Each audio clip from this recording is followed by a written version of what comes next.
song doesn't have lyrics about the whiskey mutant. What's new? Is that how it's always ended? I don't know. That was Maybe we weird. just never were paying attention. I guess not. Hello, Patreon. Patreon. Pouring from the flooring. And guess what? Eric's here with me. I hope so. I'll turn this on and like somebody else is on. I'm like, what is this?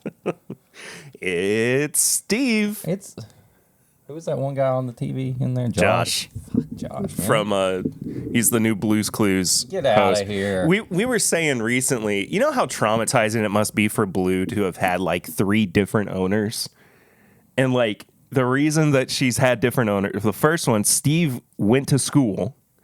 The second one, Joe had to go open a store. It's bullshit. He got put in jail. It's just the way they told Blue. That's his work release. Is Yeah. he had to open his own like store. Blue. But that's what happens when you take a sip of the infinity pool water that he did.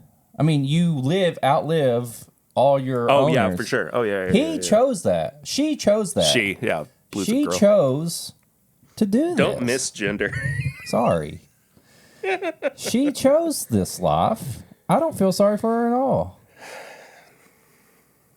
I think she it's could a be curse. a little bit more appreciative that people are adopting her.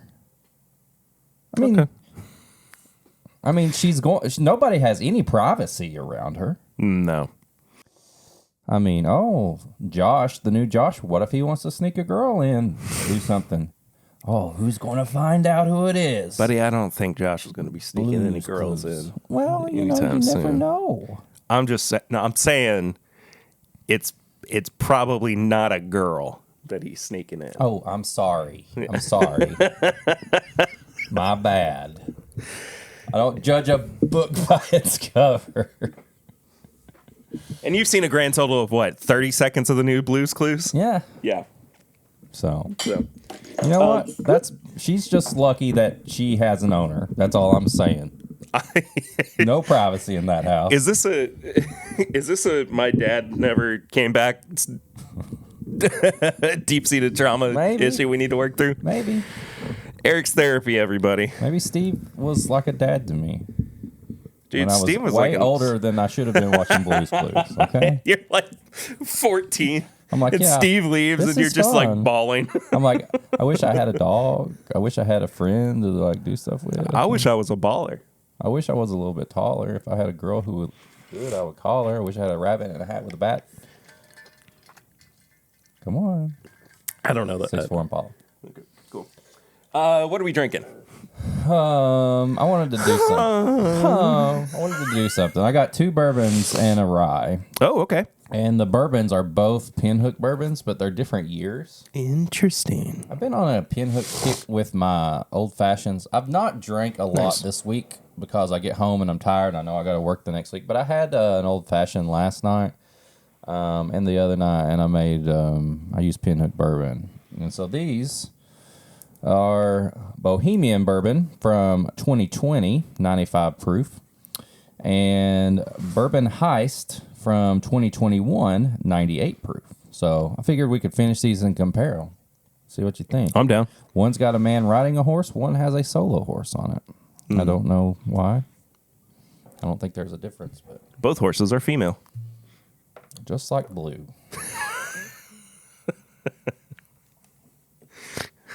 So I can't believe Last you one sent is me which one? that stupid monkey. with his little pecker out.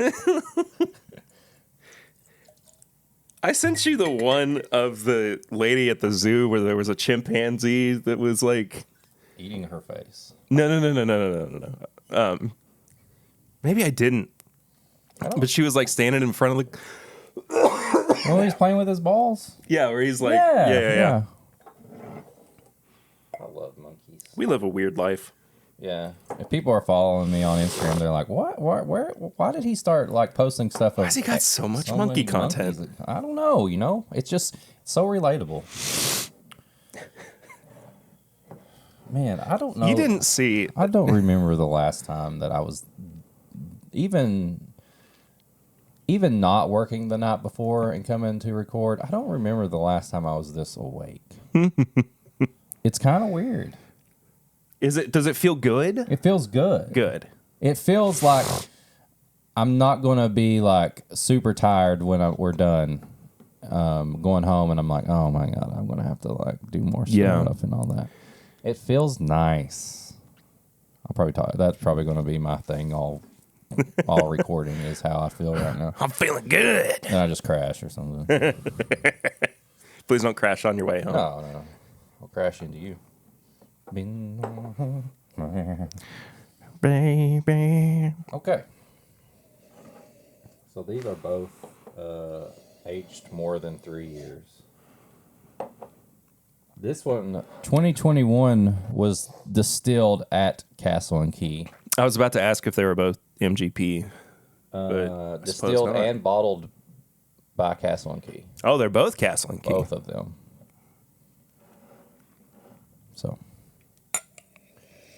comparing 2020 to 2020. They actually smell quite similar. They really do. You can almost, like, even though the proof is only like 3 points off, you can almost smell that the 2021 is a little higher proof. It smells more like 100 proof than the... Yeah. 2020 has a little bit more citrus on the nose as well. I think I like 2020's nose more than 2021. I think I do a little bit as well. I think 2021, the young portion of it kind of comes out on the nose.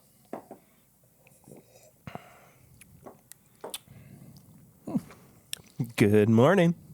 Good morning,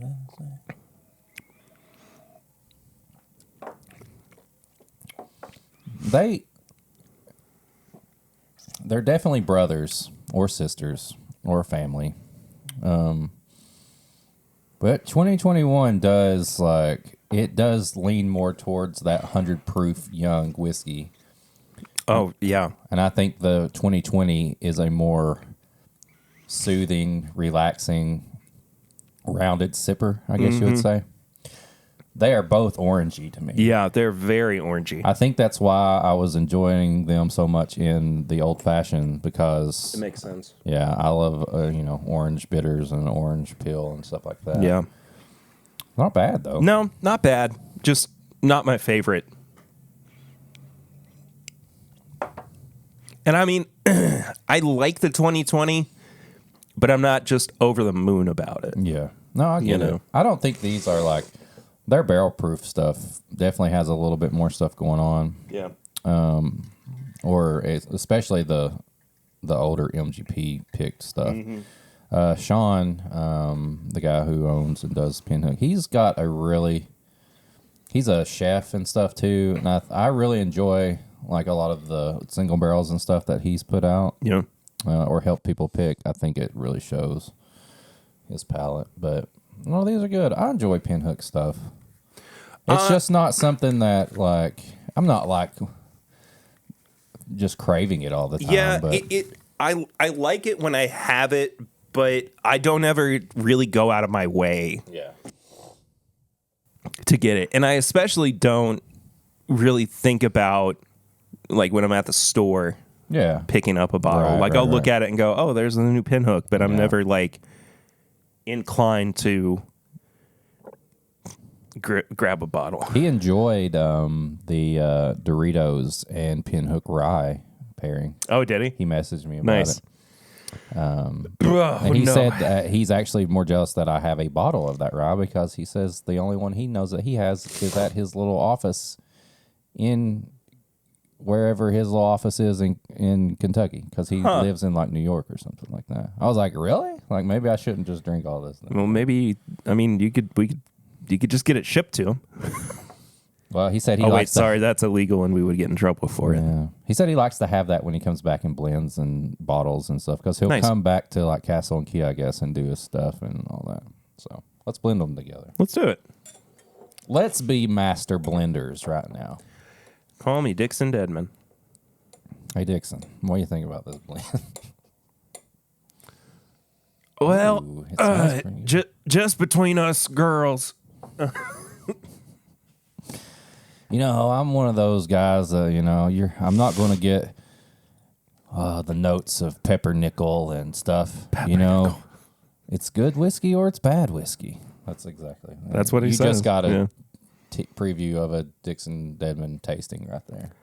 I'm about the experience more than I am. There was one time we was at a panel and Jimmy leaned over and he told me something and I started laughing and everybody turned around and looked at us and they were like, what are those two guys doing back there laughing about? Honestly, the nose on the blend is better than either one of them. Yeah.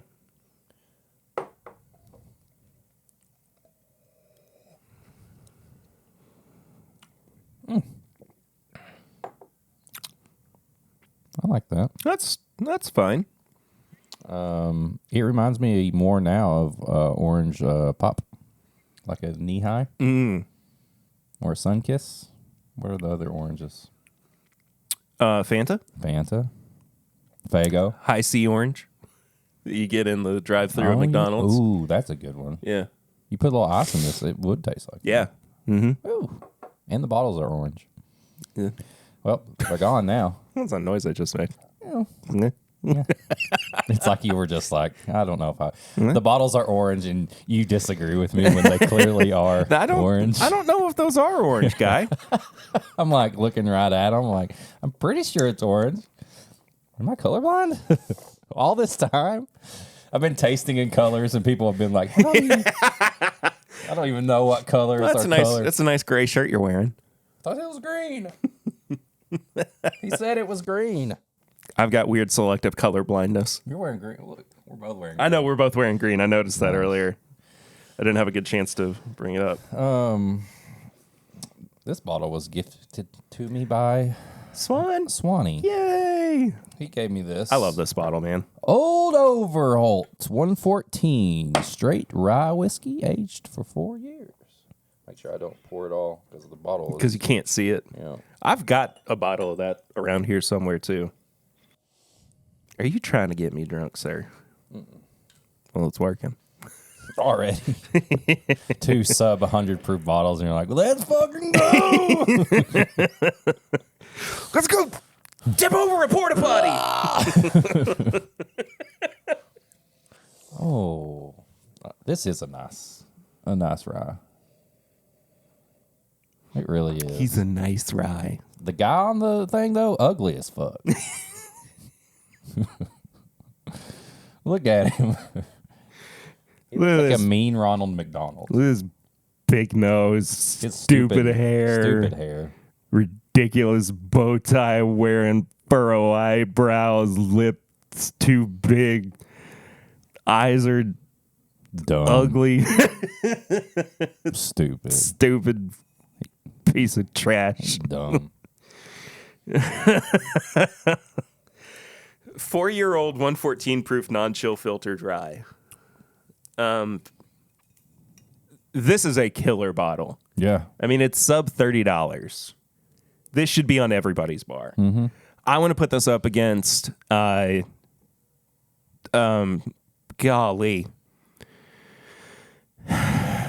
the Rittenhouse. Oh, yeah? It's almost my name. I can't believe.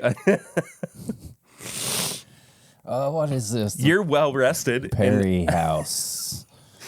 You're well rested, and I am struggling on every level. Nah. This is good. It's just it tastes older than 4 years to me. It's got some oak on it. That's rye for you. That's just a solid That's rye. just rye. Yeah. That's just baseball. Up my alley. I got this shirt. Ride or die. Oh, is that it's Bourbon Night? Yeah, that was. I got it when we were reffing the other day. Yeah, I got the that Ramones shirt. Yeah, that the doesn't fit me right now. Well, it will. I hope so. That's a good goal right there. It's like you keep putting on the shirt, be like, I'm making progress. Exactly. This one I just said I want the most metal shirt you have because I'd seen it before. I was like, if anybody saw this shirt. Because they've had it out a while. They had a black one, but he just got the green, so I got it. But like, you wouldn't instantly be like, it's a bourbon night shirt. I really like it in green, though. I do too. Especially since it's dry, too. Yeah. You got a lot of green in your tattoos, too. So it's a nice... it works well. Yeah. Anyway. So...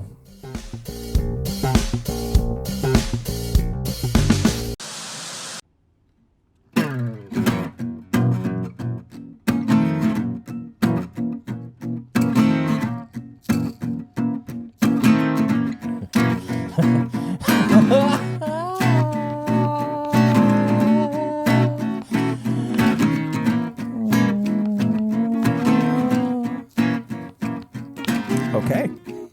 That's just how I was feeling today. Yeah. Plus, you made me laugh mid-finish. That's true. Does that ever happen to you? Laughing while I'm finishing? Yeah. Actually, no. Not me either, but I'm just saying. Could you imagine? Could you imagine? I'm so happy right now. You look down, your wife's just like, what the fuck? Are you good, bro? Are you good? Like, you're just laughing the whole time. That's so stupid. That's one of the dumbest things we've ever talked about. So you said you were going to interview me. Yeah. I'm nervous. I've been nervous. My pits are sweating. It's also hello Patreon. Hello Patreon. I'm rested up. Let's go. Also, you didn't, because you're not really on Twitter very much. No. But hold on. That was my. Oh my God, that's good. You know, that should have more retweets than. Yeah, I was the only person who retweeted it, like to my personal account. I'm gonna retweet it right now. Give me a second, Patreon. I'm gonna get my Twitter activated. 172 views. Come on. Going to the Twitter. I'm gonna eat a lot of peaches.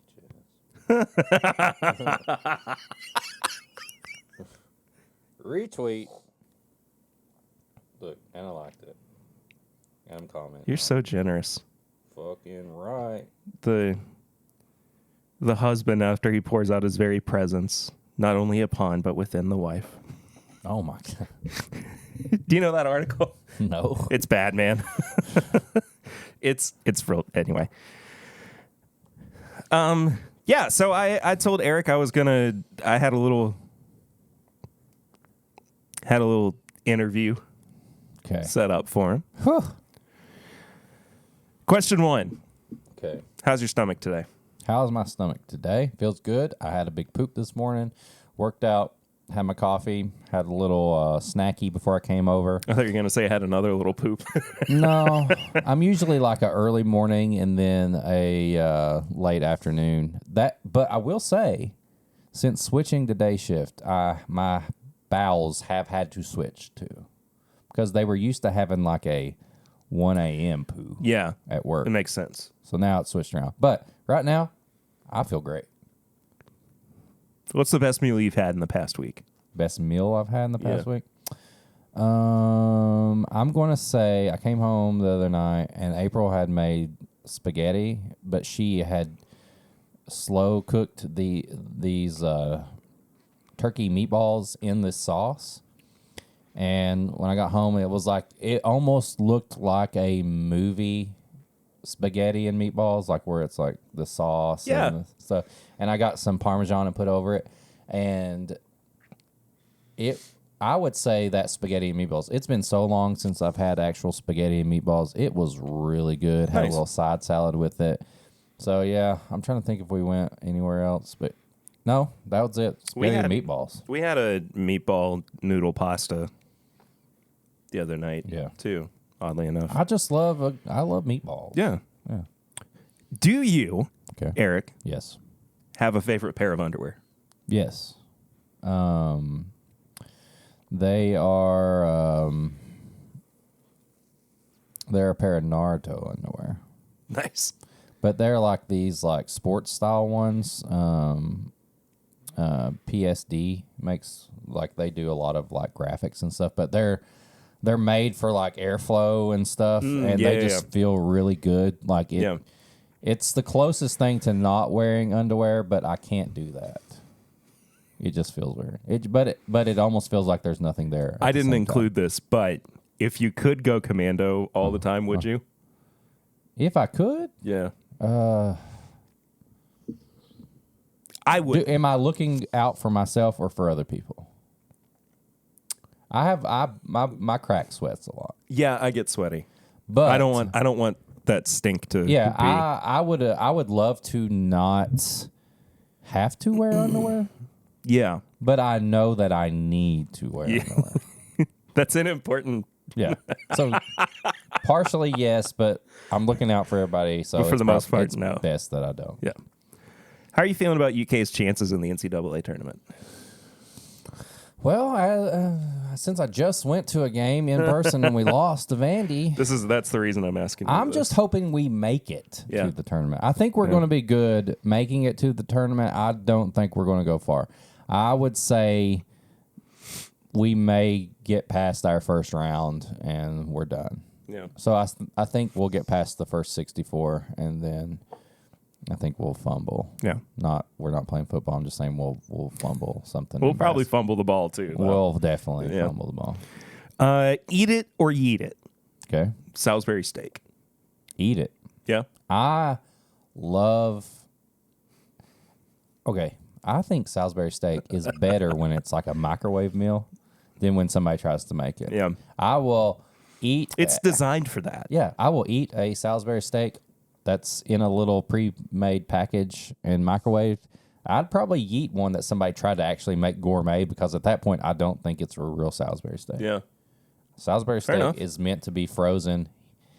You know, put the little slit in the plastic, heat it up, go. I'm eating a lot of those like healthy pre-cooked Dude, I have meals been too right because that's what I've been doing at work because I don't know, like day shift has so many more choices in our in the hospital cafeteria. Mm-hmm.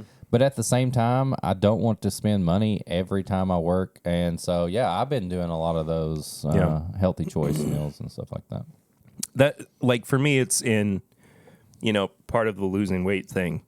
But, I mean, there's really good options, too. And like, there's really tasty options. They know how to make them taste good now. Like before, like back in the day, you try to eat one, like one of your parents' meals or something. You're like, this is bad. But now they pretty much make them taste really good. Yeah. You can only keep one forever. Okay. The other one you can never have, eat, cook with, put in a drink again. Oh, Lord. Lemon or lime? Ooh, this is tough.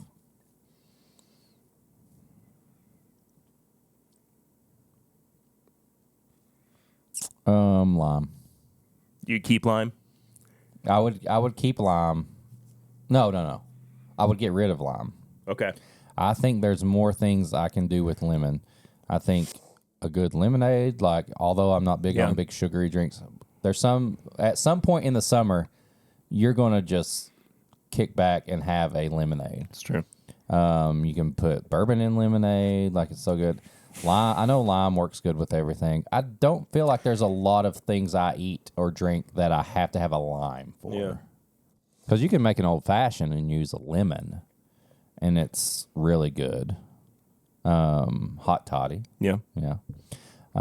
So I would get rid of the lime. I think I would too.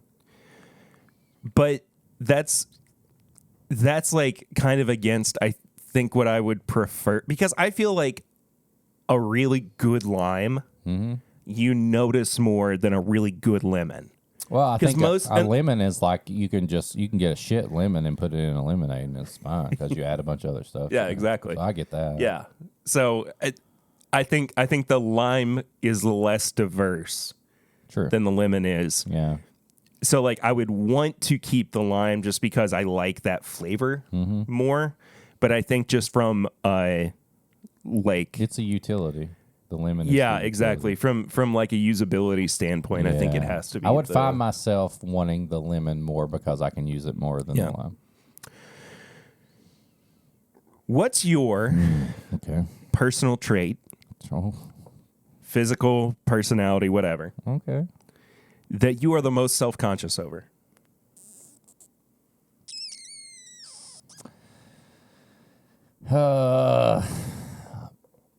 Probably my hair.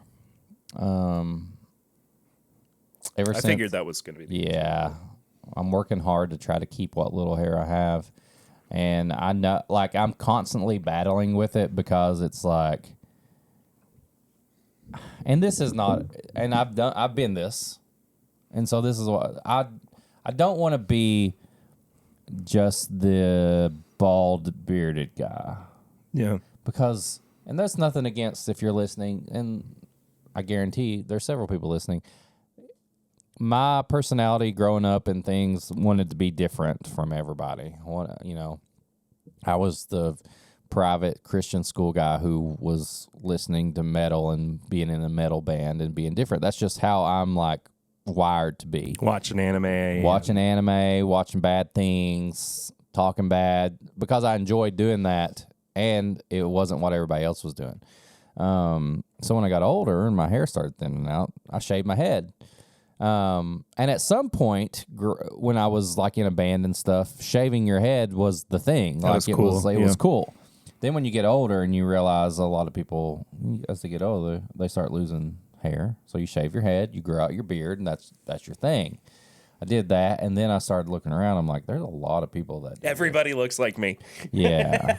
So I was like, I'm growing my hair back out, but it's not growing in like I want it to. So I'm using products and stuff like that. I don't know. I feel like two things that I feel like really in my head, and you could think completely different. That's fine. Just like bourbon, we drink things and we think something's different. But head and toe are what people look at in my eyes. So you got cool hair, you got a nice hat, you got something like that. They're looking at that. You got cool shoes, stuff like that. People are looking at that. So I always feel like I want nice head, nice feet, toes, footwear. I don't have a foot fetish. But Thank you for clarifying. Yeah. But you could even have like an old ratty pair of shoes and people be like, I think that's his style. Like he wears. Yeah. But probably I'm more worried about, I work out and do all that stuff, but I know body image, body type is not as big a deal to me as my hair. Yeah. So it's my hair, my head. Yeah. Has your life gone how you thought it would? I'm trying to figure out the best way to answer this. It's gone. I always felt like I was going to have like a good life, positive life.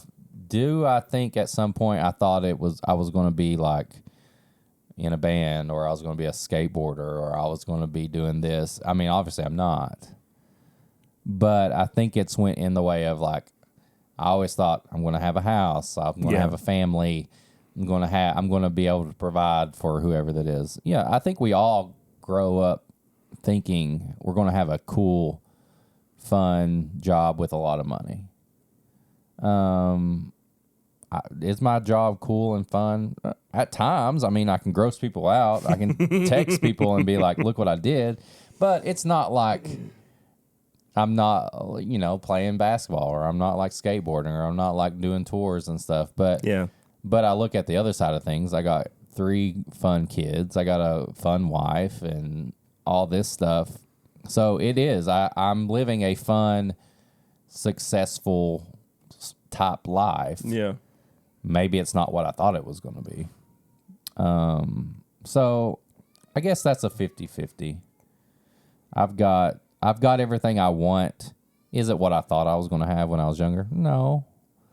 But it's still there in some sort of way. I think I'm in the same boat as your child. As my child is screaming in the background. I had I had this notion for a long time before I met Lucy. So when I was younger, that I would like the trajectory of my life, that's just kind of the way that things were working out and where I was kind of like expecting things to go, was that I would get married pretty early. Mm-hmm. I would have a kid, and I would wind up divorced. Like, that's what I kind of had, not in mind, but that was kind of like the expectation that I had. You thought you were going to get divorced? Yeah. You're just planning on it? No, not like I was expecting it to happen. Why? It was just Why, like, though? I mean, again, it was just kind of the... Did you think like you were going to like put like a career in front of your family or something like that? No, I thought that I would have just married the wrong person. Okay. Because... Kinda dove in too soon. Yeah, exactly. Because if I break down the way that I am with relationships, Oh, okay. friendships, romantic, whatever, Dove in head first. I dive in head for. I am very quick to be the first person to say I love you. Gotcha. You know? Yeah. And so my inclination was like, and I mean, it was very much a point of like, I accept this. Yeah. You know, like I'm not upset about it. I'm not trying to, avoid it or anything. Right. And I think like in some ways, it toes the line between being healthy and unhealthy. Yeah. I think the healthy side of it is accepting the fact that things are not always picture perfect or the way that you see them in the movies. Right. Yeah. And that things are going to go the way that they go. Yeah. And like the older that I've gotten, the more that is translated into not worrying about my age or not worrying about what happens when I die. Oh, that's another thing. My age. Yeah, I'm worried. I'm always like thinking like I don't want to be an old fart. See, I mean, I think I was talking about this with a friend last night. We as millennials are probably the most chill generation. Definitely. Like even my kids are have more, they're more high strung than me. And I mean, we're all just kind of like, and I think that, a lot of it has to do with the fact that there were these there were these circumstances that we were just kind of born into that we didn't have a whole lot of control over. Yeah. And we have to kind of just make do with it. Not in a like, not in like a benign way. Yeah. Like we're not just kind of letting things happen to us. Right. But we're very aware of the way that things do happen. That brings up a good point because I have a coworker who's a little bit younger than me that is kind of, he's not a millennial, but he's kind of close, and we can talk about things, we joke around, but when it comes to like, and this is kind of getting personal with like money and stuff, but like he feels like he has to, like, every decision, he has to save so much and so much and so much and work and do all this, and everything has to be solid straight down the line before he decides that they're going to take a vacation or something. Yeah. As opposed to me, where if I know that my bills are paid and stuff, if I want to go to Disney World or something, I'm just like, we're just going to go. Yeah.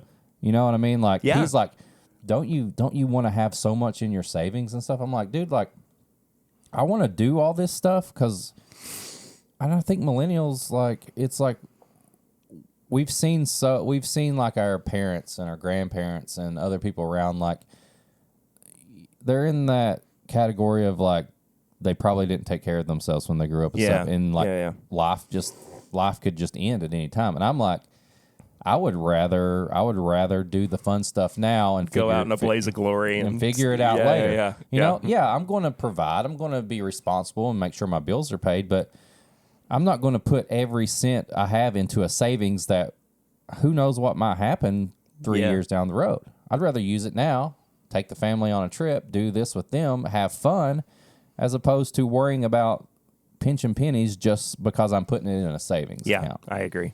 I agree. And I feel like that might be a lot of, the millennial generation. It's like, we've seen what happens when you wait too long, or we didn't get those chances when we were young, and now it's like, let's live it up while we can. Yeah. And then unfortunately, I know a lot of people are probably like, that's not good, but whatever happens at the end of the day. And I mean, there are other aspects of this as well that come into play. Privilege is one of them. Yeah. The fact that we don't have to worry about where our next paycheck is going to come from, whether or not we're going to be able to eat on a regular basis. That is all a very privileged standpoint. Yeah. I mean, it just is. Yeah. Like it's not me trying to say, like trying to be the white knight or whatever and being like white privilege sucks. It does suck to a degree, but that's not what I'm getting at here. Yeah. What I'm getting at is that I am aware of and conscious of the fact that we get to sit down and have this conversation. We get to have the luxury of sitting down. Bourbon is a luxury. That's exactly your thing. To sit down and enjoy this together on a Friday.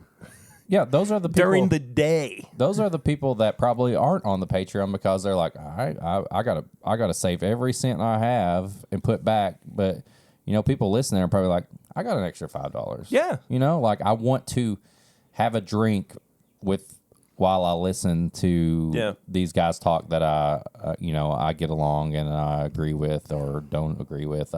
Or talk back to while they're that just reminded me I need to do my taxes. Dude, I wait till the deadline. I don't care. We worked so hard and did overtime and do all that stuff to where a year or two ago, I remember you telling me this. It put us in a different bracket. Yeah. To where I had to pay, and I had to look at the person and go, I'm going to be doing a payment plan. I don't have, and it really, it pisses me off because they looked at me and they're like, you need to go ahead and just pay this like thousands and thousands of dollars right now and you'll be good. I'm like, I can't. I don't just have like thousands and thousands of dollars sitting around. Okay. This is the guy. What you are doing is setting yourself up to get taken down by the guy that you work with that says, but don't you want to have money saved away? Yeah. Like this is the other side of that where we're like, I can't just fork over thousands of dollars. I'm going to Disney World. I'm not paying so-and-so the taxes. So I'm going to send in and I'm going to fill out the thing for our mortgages are paid. Our bills are paid. It's fucking taxes. We're responsible. Taxes are... we became a country to get away from taxes. I work all this time and they take it out of my paycheck every month anyway. It'd be crazy if I got my full paycheck and then they're like, well, actually, you got to pay more. It's like, what? No, I'm not. I don't? I'm not. And you shut up. Yeah. I'm going to fill out the thing and I'm going to send in the minimum amount, and I'm probably going to pay that until I'm dead. Yeah, exactly. So what? Exactly. Take it out of my cold, dead hands. Jesus. Anyway, going back to the kind of expectations for your life. We went on a thing. But what I was saying is that the healthy side of it is being able to realize and accept the things that you might not be able to change. Yeah. But the unhealthy side of it too is kind of setting yourself up for failure. Yeah. And it's not like I was looking for an opportunity where I would go in to a relationship and just expect an expiration date. But that was the only experience that I had up until that point, up until the time that I met Lucy and we, Well, I was kind of the same way. I was like, I'm probably just going to be going from girl to girl. And then I met April and I instantly was like, I want to marry this person. Yeah. And I mean, and my inclination to, it's this kind of fantastical notion or just the way that I've wired my brain as I've grown up. I'm only going to marry once. Yeah. Yeah. And I mean, it's going to work out. Well, yeah. Things are fine. I mean, but I'm just saying if it gets to the point and it doesn't work, if we're in that situation and it doesn't work out, that's fine. We said we'd be with each other forever and it didn't work out. I mean, it's just, part of it. And then I'll take us both out in a blaze of glory. There we go. Yeah. Right off the cliff. But so that's the unhealthy side of it, is that there is that expectation of like, Yeah, I got you. I could, be expecting something bad to happen, and therefore it will happen. Yeah, Like, just will it into existence. yeah, exactly. What are the kids saying? You're sus. No, Bet. I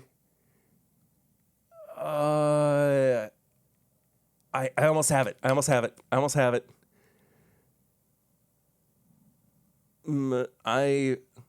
I keep wanting to say fermented, and it's not that. It's when you manifest. Manifested. Thank you. Yes. Golly, why couldn't I think of that the word? people who just say, "I'm just going to manifest this into existence." Yeah, exactly. That's the opposite of what I want to do. Yeah. I don't want to manifest a bad relationship. Something's wrong with him. Trying to manifest. He's really good at now. He's really good at manifesting, but it's all the worst things. Somebody dying. I want to manifest this into existence. I'm going to manifest brain cancer. Yeah, there you go. We don't have a reason why you yourself have brain cancer. Well, one time I just sat for 24 hours and I just willed it into existence. Okay, well, let's figure out how you're going to be comfortable for the next. I manifest myself to death because my husband, he turned to the dark side of the force. We got another Star Wars guy here. Yeah, get the laser. Somebody call Mark Hamill. Get the laser instead of the saw. We're going to just try to make his life as best we can here. We're going to cut his brain out. Give me the Yoda mask.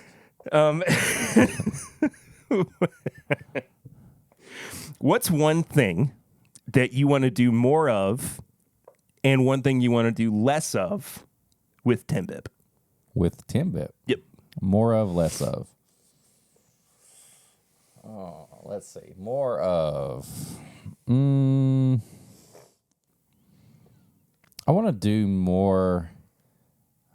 I want to take and do more chances with TIMBP because, I mean, this is on Patreon and we say exactly what we feel. I feel like between YouTube and podcasting and all that stuff, I feel like there's too many things that are all the same. They're doing the same reviews. They're doing the same blinds. They're doing the same bottles. They're doing, and there's nothing wrong with that because fans are fans of their shows and they may watch one or the other, but they're going to go back to that. But it's almost like I want to stand out because I want people to be like, those guys do something different. Yeah. And I think that we do. And I guess I'm just saying I want to do more stuff that may be a little different. Yeah. But I also don't want to get to the point where people are like, that's just too much for me. Less of, God, I don't know. I mean, I have so much fun doing what we do. Less Hidden Barn review. I want to drink less Hidden Barn. No, we only drink one bottle. Like the new stuff is coming from, I wanted to say Garrison Brothers, and it's not that. Garrison, I would be more mad. I hate Texas whiskey. I know. But it's coming from a different distillery. Yeah, for the newest I batch. don't know, as far as TIMBP, less of, like, I don't know, like, I love where we're at right now. Yeah. I think I like where we're going. I just kind of wanted it was more of a thought experiment than it was anything. Oh yeah, to, I get it. I'm at you. honestly thinking of something less. Like, I don't know. I can't think of something less then because I feel like we just keep doing what I'm doing. But I just want to stand out more. And it's like I want everything to be successful and popular and all that, but I just want to be in line with everybody else. Like, well, I've watched this and this, so now my rotation 10 bips up. I want people to be like, this is the first thing I want to listen to or watch. Then I'll go back and listen to this podcast or this YouTube or something like that. I'm waiting. I have podcasts that I listen. I don't hardly listen to any bourbon podcasts anymore, honestly. Comedy podcasts or pop culture podcasts that they do things like what are they going to say about this segment this week? And I'm waiting on that episode to drop each week because I want to hear what they say. Yeah. And that's kind of how I want more people to have us be the first play as opposed to in the middle or something like that. I mean, I've said before, whether on like a public setting or just on Patreon, my favorite podcast of all time is The Weekly Planet. Yeah. Like just hands down. And I've even said so much as like, if you look at the structure of The Weekly Planet up against the structure of This Is My Bourbon podcast, they are almost identical. The reason behind that was not really like, oh, I'm trying to imitate people that I look up to. It was more of a like, well, this is a proven method for success. Yeah. So, you've got segments built in, you've got different options or different times to talk about different things. Like it's just, there's so much about that show that while it is structured, it's so bonkers and off the wall, and you never know what you're going to get week to week. You have the exact same thing that we do, where we just have random new characters that pop up is a thing that James and Mason do. Yeah. I mean, it is just part of their... Or like a quote or their a voice. Vernacular. Or exactly. Like that. Exactly. And that's just... Yeah, I love that. It's... Yeah, I agree with you. And I've been told before, too, not to like pat myself on the back or anything, but like I have been told before that this is the podcast that people are looking the most forward to every week. Yeah. The one that they are just kind of like craving the next one. Right. And I love that. I appreciate the heck out of that. Yeah. It warms my cold, dead heart. I think we That's do. not true. Oh, yeah, it does. No. I mean, my heart is neither cold nor dead. You don't have a heart. But it's fun to like have like a week to week thing to where like, are they gonna continue that from last week, or like, oh, they've got a new joke that's gonna go on for a couple weeks. Like, what bits have we forgotten about that other people are wanting us to do more of? Oh, I don't know. You know what I mean? Like, there's something. There's got to be something. I feel like when I first started, I think maybe people were wondering like, what movie quote or am I going to intro with? Yeah. Like I went for a while. I'll do that. Citibank. Yeah. Speaking of bills, it's not late. They just want me to like pay it. No, they want me to like expand the amount that I have, and I'm like, I'm done. I don't want to get any more debt. Like, I'm fine with the credit limit I got. I've talked to them like 3 times. They keep calling. I don't know. Like, I mean, people always bring up the characters. Yeah. For sure. We've kind of played into. Pate is Pate. Perry Russell has not done much lately. Perry Russell hasn't been around in a lot. I think Perry Russell though is like. He requires more time and attention, whereas Pete is just a little gremlin that lives in my ceiling. In your ceiling. Fuck you, Barry. Come on, dude. You live here rent free. I still deserve something. You get plenty. That's like the people who like do the thing where what are they called when they are like homeless and they just go and live in a house? Squatters.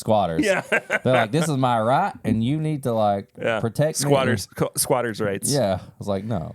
I was considering putting this. I've been talking for a long time about doing just like a week in TIMBP on Patreon, where I just string it all together. I might still do it for this because I think this is a very accessible way for people to listen to what we do on Patreon. If I do wind up doing that for the wider audience, this is, kind of how our weeks typically go with content for Patreon. So if you like this and would like more of it, you can head to patreon.com/mybourbonpodcast. I have one last question for you. Last question. Let's go. What do I do for my job? What do I do for my job? No, what do I do? Do you do? What do I do for my job? Okay. Okay. Let's see. Okay. Okay. See if you can So Perry. suss it out. So I will say, part of Perry's job, I think, because I know it pays some of the bills and it uses some. Part of the job is being the creator, editor, and host of the Smumper podcast. No. Your actual job? I want you to tell me what I do for my 9 to 5 Okay. work week job. So Perry works from home, but he also has to go into the office a few times a week.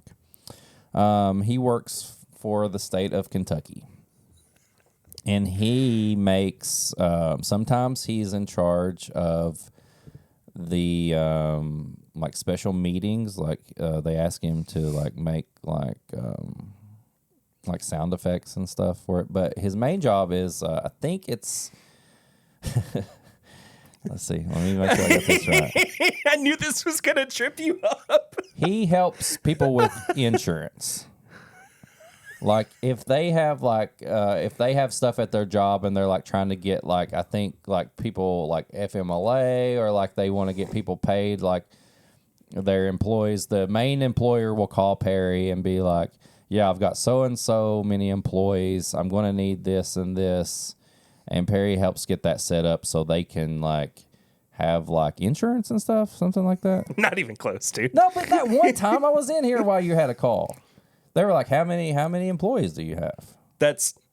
I can't talk about this too publicly. I know, but I feel like you help people like small businesses and stuff, like make sure they're getting like funds from the state. No. What I do, I knew you weren't going to get this right. I've never actually. I know you're on calls and stuff. I just don't know exactly what the calls are about. So we collect. I work for KY Stats in the labor and workforce cabinet. Right. And we collect and publish wage data for employers and employees all across the state. Okay. So what we do, essentially the way that it impacts Kentucky is that it gives employers an idea, A, of how the economy is going, and B, whether or not they are paying their workers an appropriate amount. Oh, I thought it was insurance. Really. No. Okay. I knew it had something to do with. What is that a tornado warning? That's a tornado watch, I think. Wow, fuck that. TIMBP for life, baby. Going out in the blaze of glory. I thought for some reason I had in my head your insurance. I knew you worked for the state. I knew you had to do stuff. I knew you had to do stuff with like the amount of employees and stuff. I just didn't know what that was. Yeah. That's what I do. But you made like a little presentation. Yeah, that one time. What you're talking about. Somebody was like, "Does anybody know how to use GarageBand?" What you're talking about. It's no secret, of course, within like the office, within the the team, I guess, that I do this podcast. Yeah. Right. And so they're like, oh, we needed a voiceover for this video. Or if your boss was like, hey, do you have a Patreon? You'd be like, no. Do you have an OnlyFans? Actually, how personal can we get? But no, they were needing somebody to do a voiceover for the video that they were working on. And they're like, oh, well, Perry's got audio equipment and he does the podcast and everything. And so I did a very like professional copy read of it and like made it sound like I was an actual voiceover artist. Yeah, in the land of opportunity. Yeah. So if you need somebody to do a voiceover for a video, let me know. Yeah, let me know too, and I'll let Perry do it for you. For me. I'll just be the voice. I've always wanted to be a voice in like a cartoon. Dude, well, I mean, that's part of why we're... That wasn't me. That was Pete. But that's part of why we want to do this scripted thing. Yeah. Too. Yeah. Which I need to sit down and start writing. Because the ideas just keep kind of popping up. Anyway, I think that does it for Patreon. That was fun. Yeah. I like that. I told you it wasn't going to be too like... Where did you like find like nope, template of questions? You wrote them all. Damn. Here am I, like the last time I interviewed you, I was like, You did a BuzzFeed article. which Star Wars character are you going to be? Damn, I need to step up my game. All right. Well, if you are hearing this in some kind of main audio feed and you want to support the show, like I said, patreon.com/mybourbonpodcast. I'll probably include the unedited version of the main episode as well for people to hear. Nice. Just because that's a week in Patreon for TIMBP. Yeah. I mean, people got to know what happens in there. They can't just hear us and be like, well, they didn't sell it good enough. Yeah. I try to sell it. We try to sell it. I got to know. I got to know. What did they cut out? Anyway, thank you guys so much for listening. See you on the main episode. See ya.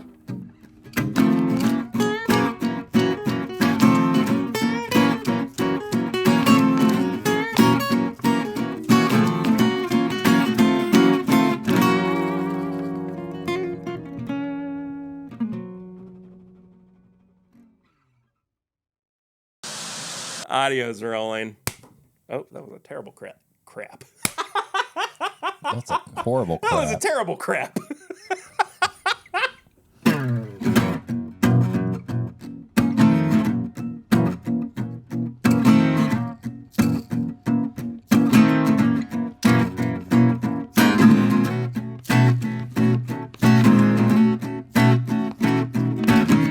Welcome back, everybody, to another episode of This Is My Bourbon Podcast. I'm your host, Perry. With me this week, the poopy boy himself. It's Eric. I didn't have a horrible crap this morning. It was pretty good. You know when you feel like you've lost like a pound? And I was like, success. This is good.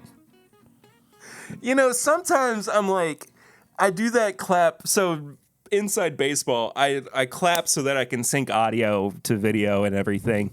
And sometimes I'm like, this could go really well or really terribly. And it seems like more often than not recently, it's gone so poorly that it winds up being the cold open for an episode. Yeah. So bingo bango. You hit the microphone. It gets to the point where I don't know. I've lost all sense of self and I just throw the microphone to the wall. And I'm by myself and I'm just like, it's good stuff. I don't know how to do this. Anyway, thanks for being here. If you're here for the first time and haven't subscribed yet, whether you're on YouTube or on the podcast feed itself, thank you so much for checking it out. And please do subscribe. Leave us a 5-star rating and review on your podcast app of choice. You can do that right in app.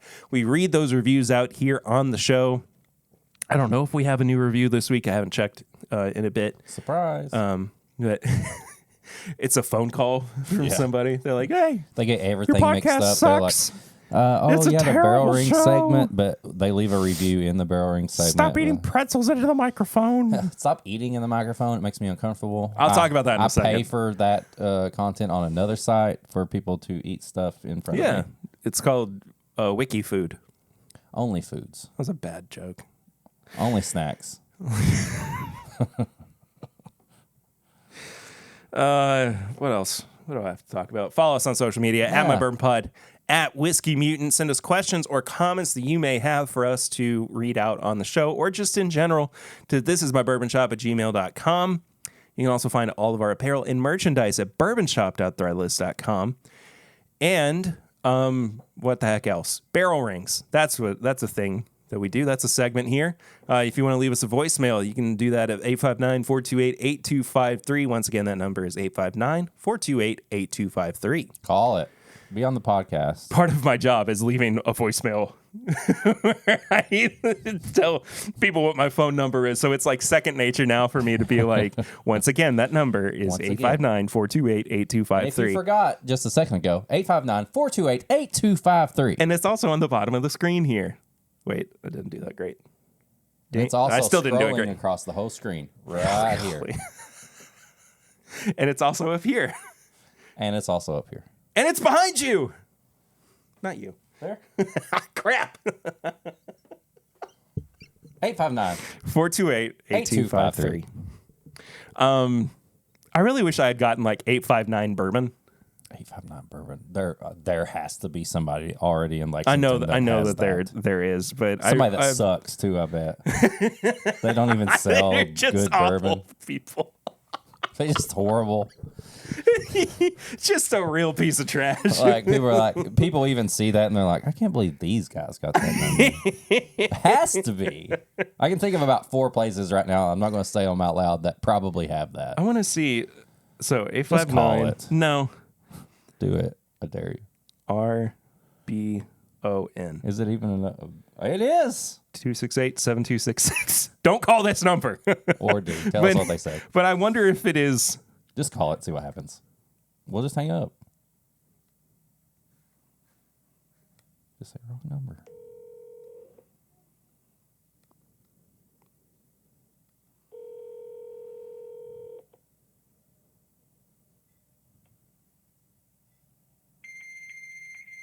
Oh, it's a fax machine.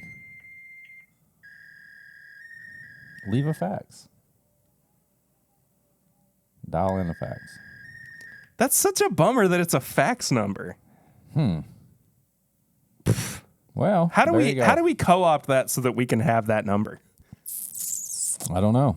I That's think we can dumb. figure it out though. Yeah, sure. Anyway, Send a fax. support the show on Patreon too. Patreon.com/MyBourbonPodcast. Let's send the fax to that number, asking them if we can have this number. They get just a fax. It's like, can we have this number?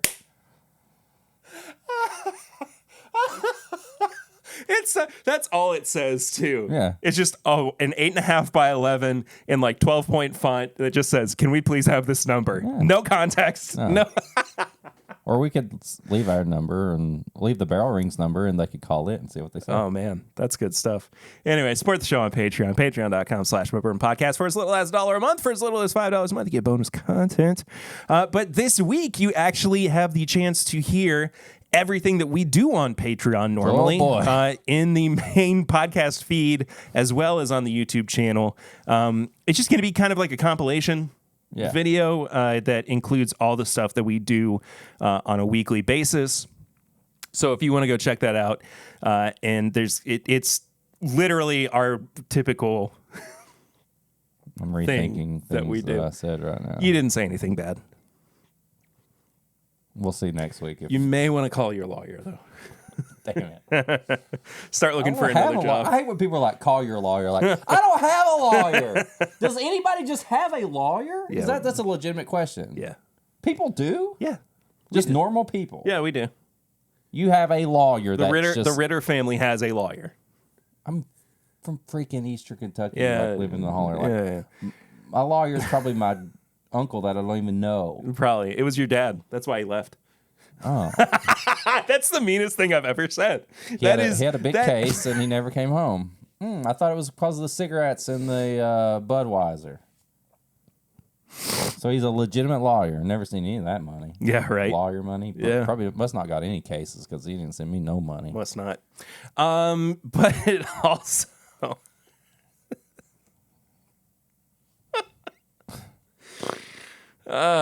tickets are on sale for this My Bourbon Weekend 2023. That also means that tickets for the live show with Peggy No Stevens are on sale. Pairing with Peggy. Pairing with Gonna Peggy. be a fun time. AKA battling Peggy. Battling it out. Yeah. Punching a lady in the face. That's what Eric's told me he's going to do. He's not going to do that. I'm not denying it. I'm Don't just do playing. It's a joke. It's just like It's a joke. You're just like it's just apropos of nothing. It's completely quiet. You stand up and just stare her down, and you just She blocks left it hook her. with one hand. Oh, just she blocks would it. too, dude. And I'm like, oh, it's on now. Dragon Ball Z style. This isn't even my final Very form. freaks out. He's like, I can't believe this is I can't do happening. this. Yeah. This is your show now. No, but seriously, like live show, Lexington, Kentucky. We've got discount hotel rooms, whether you want to come in and buy a VIP ticket, whether you want to just come in for that night. If you buy just a live show ticket, send us a message. We got a link that we gave to all the VIP people for a discount. We will gladly give you that discount as long as there's rooms left. It's going to be fun. Yeah, man. You can plan your weekend around it. Hit us up. Tell us you're coming. Whatever. But, like, seriously, show up for the live show at least. It's going to be fun. It's your opportunity to meet the people who are always in chats and that we always talk about. There's going to be enough in time. passing, like everybody Yeah. knows who they are, but Even some of you might not because you might be new here because I was just on Matt Madness and I lost and I brought shame and dishonor to my family I and didn't even make it to the main avenge thing. I lost. didn't avenge my homie. But Well, you know, that's what we do. yeah, we'll talk more about Matt Madness in a minute. But yeah, like there's going to be a pre-show, like doors open early. You can hang out and eat and drink with people. Everybody kind of hung out last time afterwards before everybody left. If you do get in on the VIP that's left, there is going to be a VIP lounge where after the show you can go back and I don't know what the snack is he just pulled out. But yeah. Just keep going. Yeah. The VIP lounge is going to be open to anybody all weekend. So after the show, you want to have more drinks with people, go to VIP lounge, get in on it. But even if you don't buy a live show ticket, it's only $30. You're going to get a drink on us. There's going to be a cash bar. There's going to be food. Maybe something else if we can come up with it. And then, I mean, you don't know. You I never know, but it what- just sounded like you know Just- how we work. well, you know, You know how we operate. We might It's have something for you, it's you worth the idiots. price of admission just for the show. But yeah, get in on it. Perry's got the link in the description. It's going to be posted pretty much everywhere soon. We're going to start posting it on Instagram and all that. So Yeah, be ready. yeah. I'm switching it up a little bit this week. You lied to me. I didn't. You said you're doing Flying Blind. I am. Those are snacks. Yes. We usually do sips and snacks. Yeah. Anna, are you doing a double right now? No, you're figuring out what to pair with these. All right. What are these? So I bought a couple of cookies on Amazon. The first one, it's a British cookie. And the reason that I'll talk about this show more in Tips and Bits, but we were watching a show on Netflix The called name of them are cracking me up. Jammy Dodgers. Jammy Dodgers. Yeah, it's very British. Jammy. Yeah. Jammy Dodgers. It's very British. Jammy Dodgers. And they were eating these cookies, Jammy Dodgers, and so it's basically just like those really generic cookies. Raspberry. No. It says raspberry. Oh yes, but that's not what I mean. I Oh. mean short. It's like two shortbread cookies with some raspberry. I was going to hand you this one. Oh, I thought that was yours. No. Well, now we both have one. All right, there we go. And Lucy was like, "If we're going to keep watching the show, we gotta get I like some." that. This. I was like, okay, I got them on Amazon, and they were here on Tuesday. damn. And then I also got my Malomar? Malomars, my favorite cookie of all time, which is going to be, I think, a little bit more up your alley and will probably be This is your easy- favorite cookie of all time. Pretty much. Where are these from? The Northeast. Okay. How They're did American. these become your favorite? How did you first It's a find- long story. Oh, okay. But it's not too long where I can't tell it on a podcast. So when I was in college, my roommate showed me this. It was this sketch that they used to do on Conan, where one of his writers had like a segment where he would just complain about things. Yeah. And one of the things that he complained about was that Malomars aren't available year round. And at that point, I don't know if it's changed since then, but the reason is because they're encased in chocolate. Yeah. Right? Yep, they are. And the thinking was that Dark chocolate. they would melt Yeah. in warmer temperatures. So I was like, I've got to try Malomars. I've got to find them. I had one of my dad's cousins who lives up in New England sent me a box because I couldn't find them anywhere in Kentucky. That's crazy. And so I just kind of fell in love with them. Either? Say again? Amazon didn't have them either? No, Amazon did. That's where I got these from. This was specific gotcha, box. gotcha. But I the thought you meant first that no. box. The Okay. first box that I got came from Boston. Right from the source. Yeah. But it's like a graham cracker cookie, Okay. Chocolate a marshmallow. marshmallow It's a puff, s'more. and then covered in chocolate. Yeah, It's a s'more. essentially. Yeah. Essentially. But that's I wanted to see Okay. if we could put you to the test. This is our Matt Madness. That was a mean thing to say. That's not true. This is more upper alley. This I is think is mutant probably madness. a This little is more mutant madness. accurate. I wanted to see what you would pair with these. Okay. You have never had either of these cookies before. Nope. But Which one first? let's go with the Jammy Dodger first because it's I still crack up. I will say, since I'm probably going to ruin this part of it, but after you figure out what you paired, the heart is indented just enough to where that is a perfect little spot for a pour over. oh, Yeah. hadn't thought about that. Yeah. So, Well, it's a good thing there's more. yeah, but I'm going to take a big old bite and see what happens.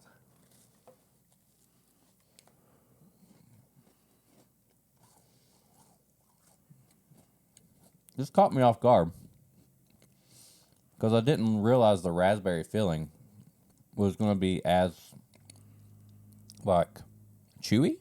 Yeah, So I thought it was going to be like a it's raspberry jam. it's jam. Yeah. Yeah. Okay.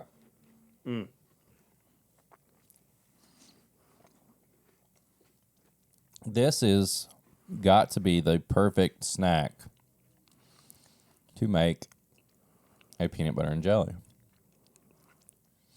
I need the most nutty Knob Creek that you have right now, or a Beam product, I guess. I need something nutty. Okay, here we go. Knob Creek single barrel that I just got yesterday. 2020. Yeah, Nice. Okay. it was at a liquor barn. Yeah, and I'm doing this one a little simple because I mean this is a breaded cookie with a jam Yeah. and everything. But it doesn't always have to be like the craziest pairings ever. Like I just think that this is going to be good. I instantly was like, this needs like something nutty like a Knob Creek. Yeah, this is the part of pairing that I like the most, where you're kind of creating a new thing. Yeah, this is where you make a peanut butter and jelly out of what you got.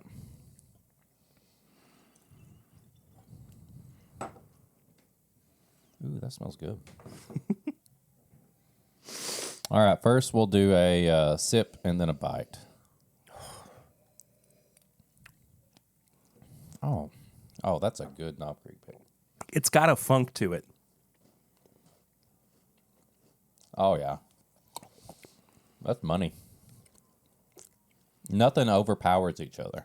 It really is like a very like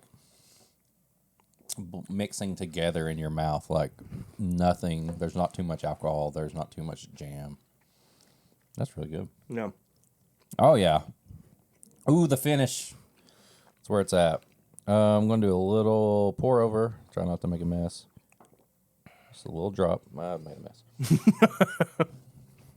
Immediately makes a mess. Oh. It's like a peanut butter and jelly, but it turns the cookie into like kind of a wheat, kind of like a spicy rye wheat bread. And it's like a good peanut butter and jam or jelly on like a toasted wheated bread. Yeah.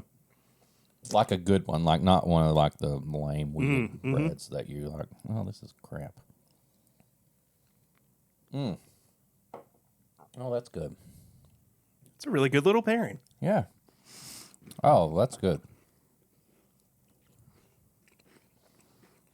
Sorry. The cookies themselves, too, are not so, like, strong and overpowering that they feel, like, unhealthy. No, they felt very light. Yeah. Which I mean, that's one of the reasons I like them so much. Yeah. But Okay. So now here, I'm a little nervous about this one. Only because you said this is your favorite cookie. And it gets a little tricky when you pair dark chocolate to me. yeah. Milk chocolate, I think, is a little less, it's not as strong as dark chocolate, so it's a little more giving. Dark chocolate can overpower things very easily. So let's go in here. It's so light. Mm-hmm. Oh, wow. But how perfect is that? I mean, it's going to, like, accept a pour over so nicely. Oh. I know, right? Okay.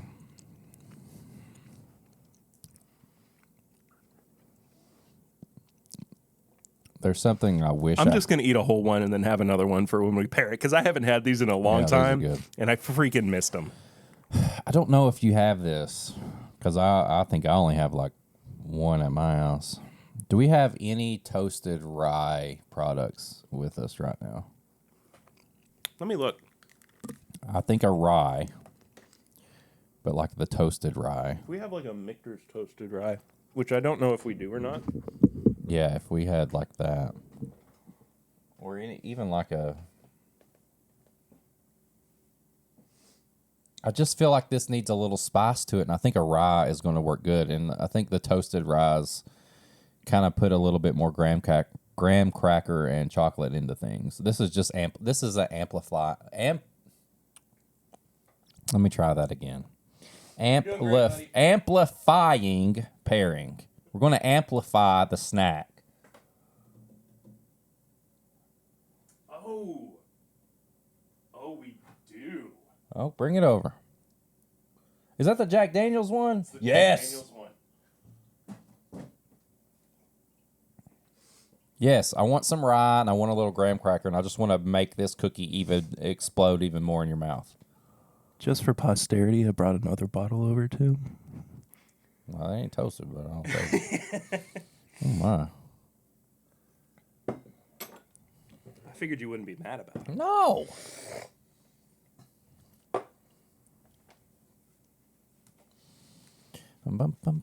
Just clean my glass out.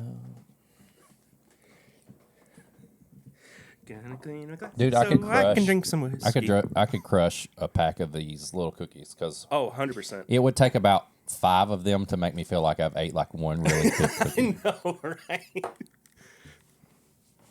They're so dangerous. I mean, I'm not a big like cookie guy in general, but I like having something different. Yeah. And this is like just different enough because it doesn't really feel like you're eating a s'more. Well, You know what I mean? And it does a good job of not making the marshmallow taste artificial and like. No, too it's like thick. a real marshmallow. Some marshmallow snacks are god awful. Yeah. Because the marshmallow is too like sticky and like you can't even chew through it. All right.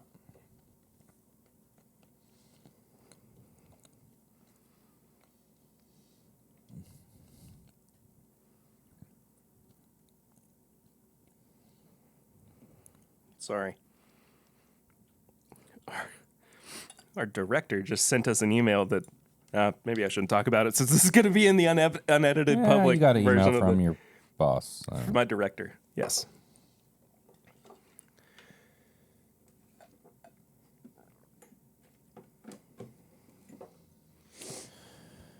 Jack Daniels Distillery Series. Straight Tennessee rye whiskey finished in high toast oak barrels. 101 proof. Released July 2022. Freaking love this bottle, man. Oh, yeah. Instant graham crackers. Oh, yes. Spicy graham crackers. Yeah. Graham crackers with extra cinnamon on top of it. Is it just me? Oh, yeah. Or is there like a chili? Whoa, okay. Let me start that over. Red hot chili peppers? No. Oh. Is it just me or is there like a chili pepper note on the nose too? It is. It's like it borders cinnamon, like cinnamon hot to chili. It's brown and red. Like when I see the colors that I taste this, it's brown and red. It goes from graham crackers to chili. That's really good. Oh, it's such a good whiskey. All right. Spoilers for an upcoming episode. Sip and snack. We are getting sent the Jack Daniels 12 year that's coming out and the newest batch of the 10 year. So look forward to that review. Oh, yeah. Before too long. Oh, yeah. All that cinnamon or that chili or whatever you want to call it mixed with all the sweetness of this is absolutely perfect. This is.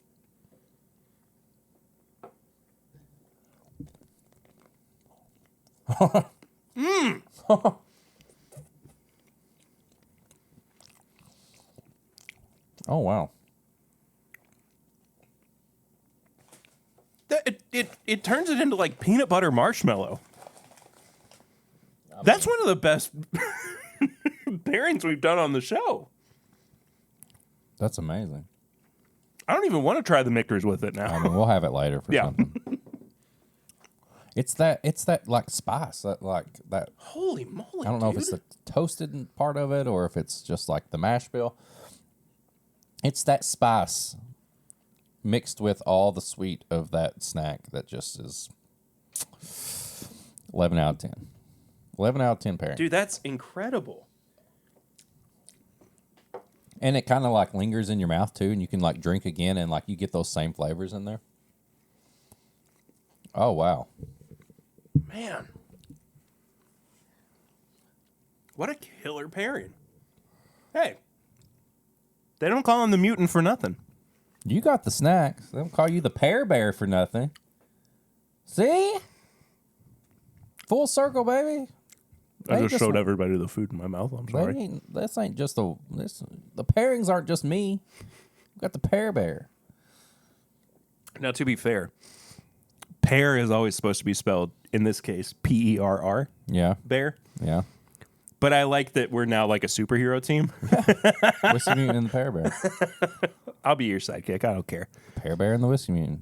Depends on who's writing the comic. Is the main writer that writes Whiskey Mutant writing it, or is the main writer who's writing Pear Bear writing it? I have been, I finally got back into comics this past week. I've been catching up on Batman and Spider-Man, I need to do that. my two favorites. But I'm going to talk about it in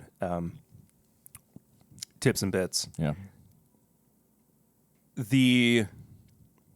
There is a run on the Batman comics that is happening still right now. I think that was upstairs. That is the best Batman story since The Court of Owls. Really? Oh, yeah. Oh, man. Do you want to know? I'm good. I had like 3. Yeah. You snuck one when I wasn't looking? Yeah. That's why I love you. Yeah. I grabbed one to do again, and I actually grabbed 2 at the same time. Oh, I opened it from the wrong side. That's all right. Oh, well. Do you, It even says open other end. do you just demolish cereal boxes when you open them? I'm the worst at open. I will I'm not open it, great and at one it. side will be glued down, and it will be just a half open, and then it just doesn't work. It's more important to me and my wife, actually, that the bag is securely Yeah, because then you can closed. roll it up and like. Yeah, exactly. But the box, I don't care. It's just a vehicle for the bag to live in. The cave. It is the cave. It's the cereal cave. The cereal cave. Cereal Man and Milk Boy. There we go. Milk Boy. That's a thing. Milk Boy, what's your powers? I squirt milk. Okay. I have at least 3 places. No, I'm just, Do we need to ask where from? It's where you think it's from. there's more than you know. You know how many holes the human body has? At least 7, and and when milk s- comes out of all of them. And when Cereal Man activates his side of things, it gets really crazy. We're part of a well-balanced breakfast. Start your day off right with Cereal Man and Milk Boy. Or end your night the same way as well. Start your day or end your night. Cereal Man and Milk Boy. That's one of the dumbest things I've ever done. That's the second time we've done something dumb. Yeah, that's true. Anyway, what have you been drinking recently? What have I been drinking? Not much, right? No. If I sound more alive, maybe I don't. In my head, I do. I think you sound about the same. probably. You're still I operating at feel what, in like my head 60%? I feel in my head that I've got more rest. I switched shifts, so I've kind of had to switch my land of the living. But I can't stop. can't stop, won't stop. if you clap? You just dedicated the bit and you just clap the whole time. They have like seat fillers for the Oscar. Yeah. Oscar. You're just that guy. Oscar the Grouch. My brain's broken, dude. I'm the clap filler. No, I'm not. Never mind. You're doing it today. I'm killing it. All the claps.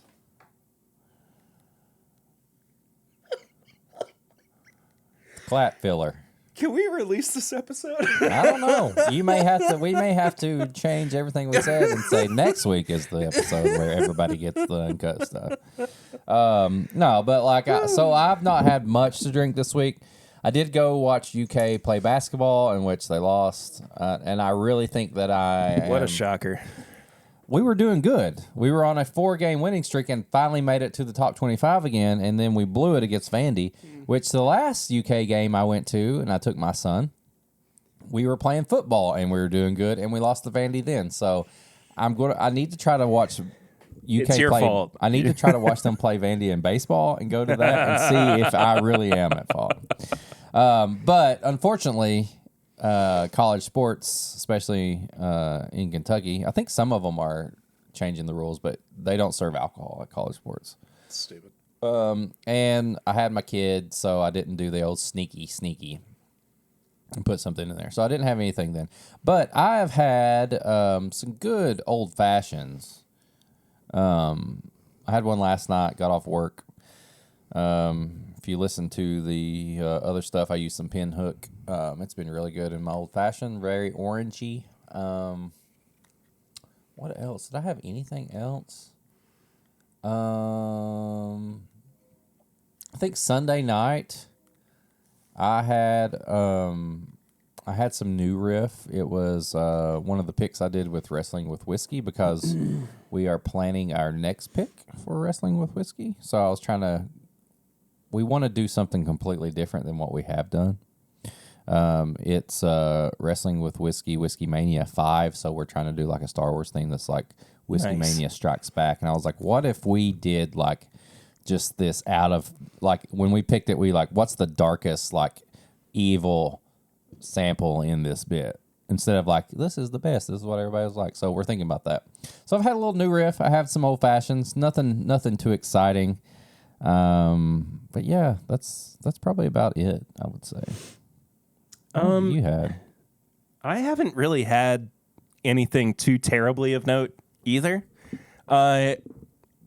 Actually, you know what? That's not true. I went a little crazy with the French oak finishing stuff. Yeah. I got another turkey bottle. I saw that. We've got the Kentucky Tavern, which we need to and the Michter's address. Not the Michter's. And then I don't know where it is, but that benchmark. You just start putting the little chips just in everything. Yeah. Like, oh, you got it. Oh, it's got the chips. Yeah, it's Van Winkle 23. Do you want more oak?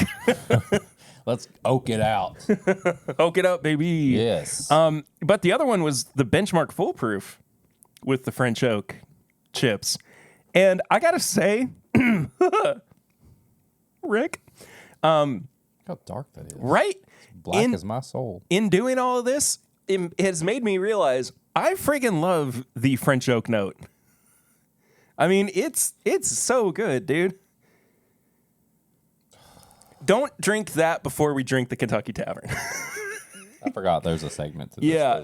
So part of what are we calling this? Did we have a thing? We said something a couple weeks ago. Finish me, daddy. No, it's not that. I knew that's what you were going to say, but it wasn't that. It was like chip off the old block or something. Oh, yeah. Chip me daddy. Chip me daddy. Ah, that's better. I had a swig of the Kentucky Tavern last night out of curiosity, and I want you to take a drink of that. I'll have one with you too, because this is a team effort. Jeez, look at in the camera. This is black as oil. Yeah. Yeah.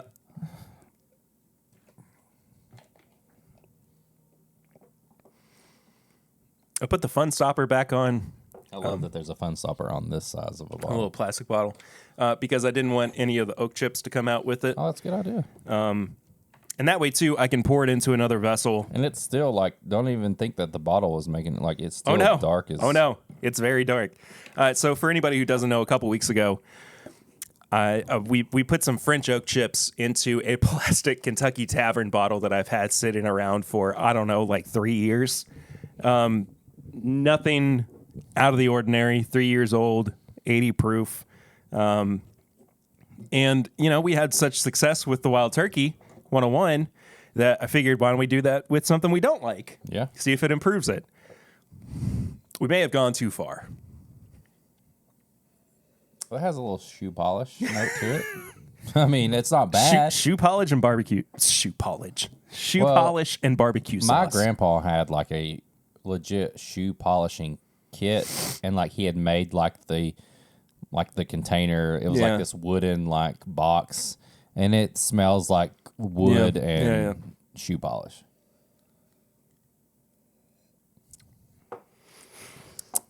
Oh no, baby. We've made a big mistake.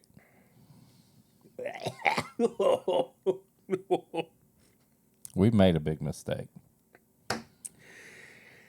It's like motor oil and coffee. The finish isn't bad. So there's this much left. If you're watching or listening, there's less than half a bottle, but not by much. I will, if Perry's okay with it, take it with you, please. I will sample this out to anybody who sends me a message. No. I will sample this out to anybody when I post. This will post on at My Bourbon Pod and at Whiskey Mutant on Instagram. Yeah. This episode. When I do the Funko post for this episode, I will send a sample to anyone who comments, Chip Me Daddy. Here we go. Chip Me Daddy under the post. I'm going to pour a little bit of this out for myself so that I have it for posterity. Yeah. But boy, howdy, this is bad. Yeah, I'll do the same. And I will. It's so weird. I will sample it out until like I've ran out, and then like I'm sorry, I apologize if you post that comment, and I've ran out. Okay. Ooh, special time. She kissed me. Yeah, how many people? So weird. How many times do people kiss each other on this podcast? That's the first time, actually. See, I said special time. Yeah, you're right. See, special. I'm actually gonna do 2 because unlock this. I want my dad to try it too. You're gonna ruin his palate. Papa Ritter be tasting motor oil for days. So yeah, Chip Me Daddy in the Funko post, whether you're looking at it under mine or the At My Bourbon Pod page.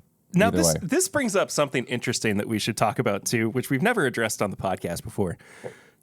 But there has been this wave of dumb, like, send it to us in a private message and we'll promote it on our page comments on stuff. Ugh, the worst. And we keep getting them from, like, Funko accounts. Kentucky accounts. Yeah. And it would be really funny, though, if somehow the Matrix broke for it and one of those accounts commented, Chip Me Daddy. That's the test. That's see the if real people test. are legit, like exactly. bots or not. That would be hysterical. But anyway, things I've been drinking recently. She outside? They're going to her mom's. I was like, oh my God, the child's escaped. And she's not happy about it either. She's mad. She's like, I didn't mean to go outside. I hate this. She's pissed. Yeah. What do you mean outside? I don't want to be here. Do you want to be here? You just said you want to go outdoors. I'm a kid. I don't know. I lied. I don't know what's happening. Why did you lie? Because I don't know. Anyway. I had a Bourbon County Stout last night. Nice. After my stream was over because I hadn't had one in a while. And which one was it? Just the regular? Just the regular one. Yeah. From 2022. Trying to think. I mean, I've been on a Turkey 101 kick, just kind of in general. I feel like it's been a slow. We haven't had a lot of releases recently. We releases haven't had a lot of things that have been of note that we've needed to, pick up and review or anything. Yeah. We've kind of been waiting on stuff to drop in price too before we picked it up to review. And well, as a matter of fact, that's what we're doing on today's episode review. Oh, there it is. Yeah. So we are reviewing today Fortuna. I've been excited to try this. Kentucky Straight Bourbon Whiskey. This is from Rare Character. Nice. 102 proof, aged at least 6 years. Oh my God. 6-year MGP. Nope, it's Kentucky. Really? Yeah, I I thought just said Kentucky Straight Bourbon Whiskey. I was paying attention. Sorry. You're a liar.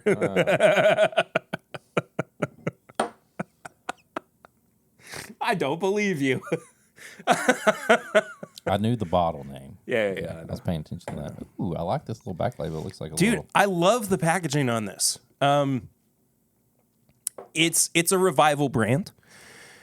It was, around in like the early 1900s or something. I think it was a victim of Prohibition.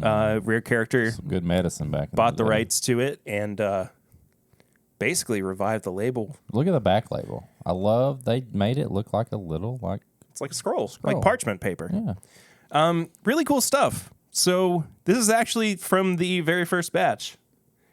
And it's just been sitting at Liquor Barn. Nice. And it was on sale. I love it.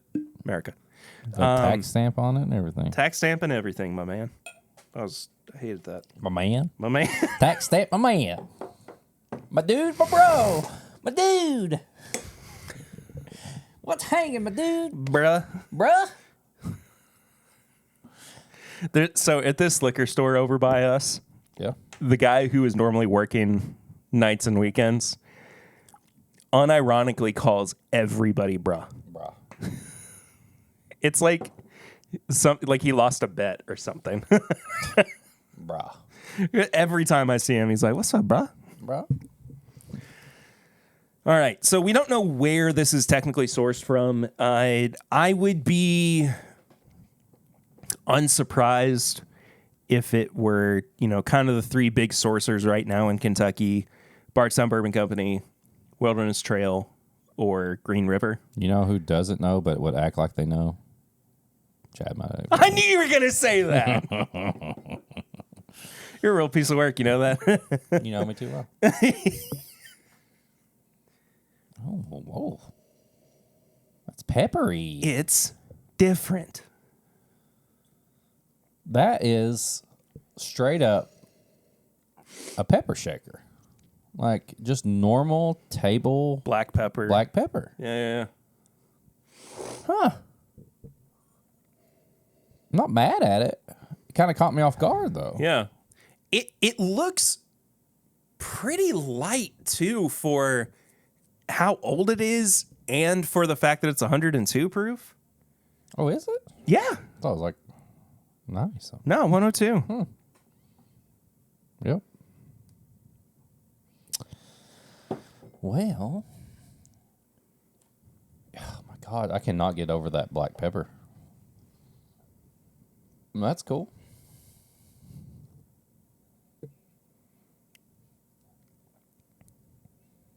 Maybe a little paprika. It's very Yeah, it's Spicy on very the nose. cabinet spice. yeah.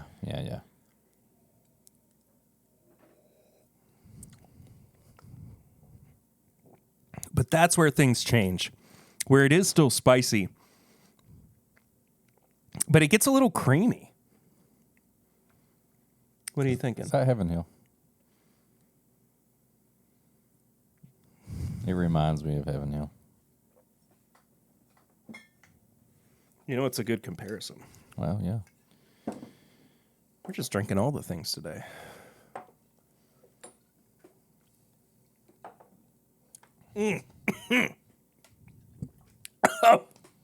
What did you just... The Kentucky Tavern. Oh, boy. It genuinely almost made me gag.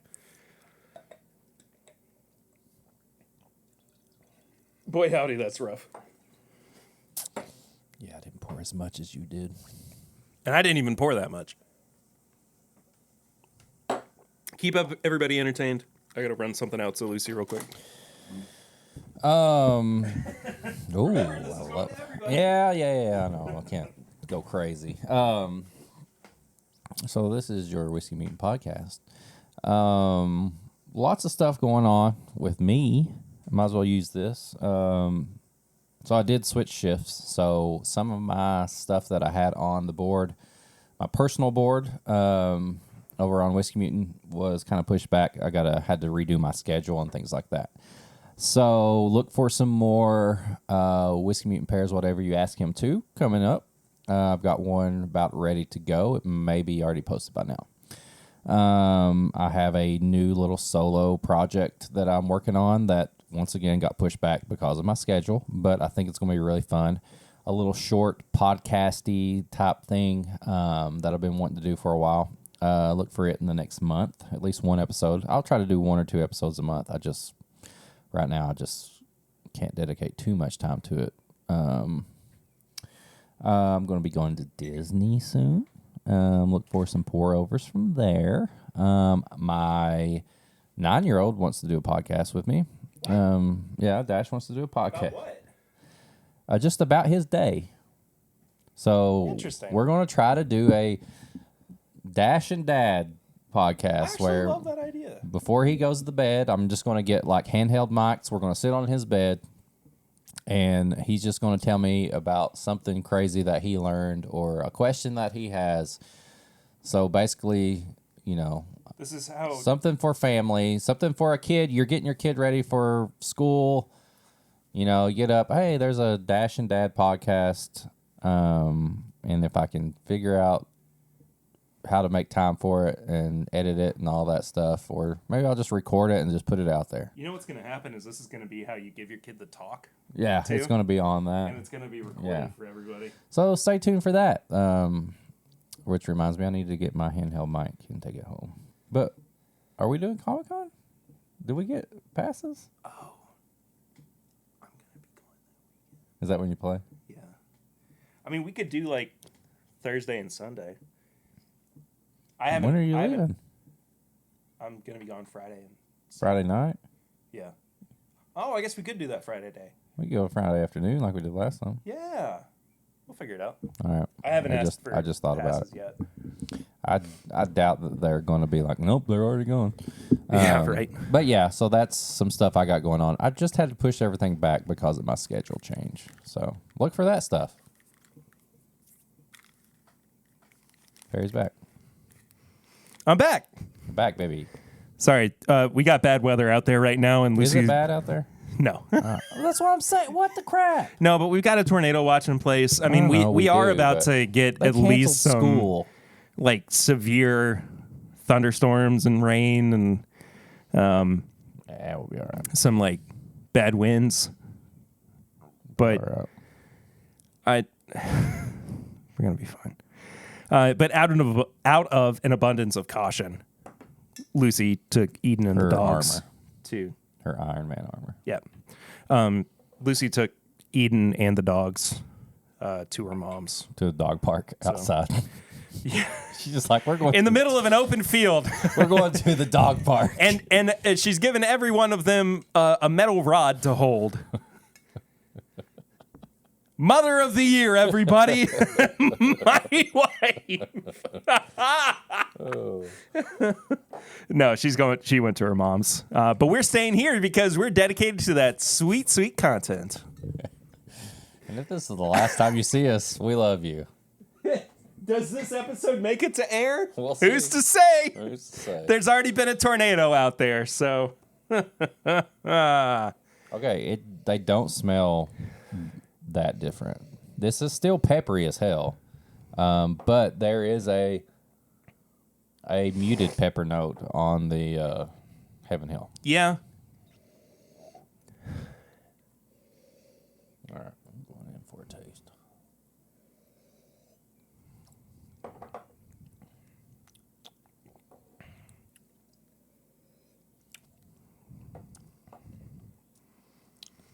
It ain't that different. Okay. That's Heaven Hill, dude. It has to be. That's 6-year-old Heaven Hill I'm juice. sure somebody's going to actually. But, like, if you And I side bet you by their side- name starts with C and ends with Had My Daily Bourbon. My Daily Bourbon.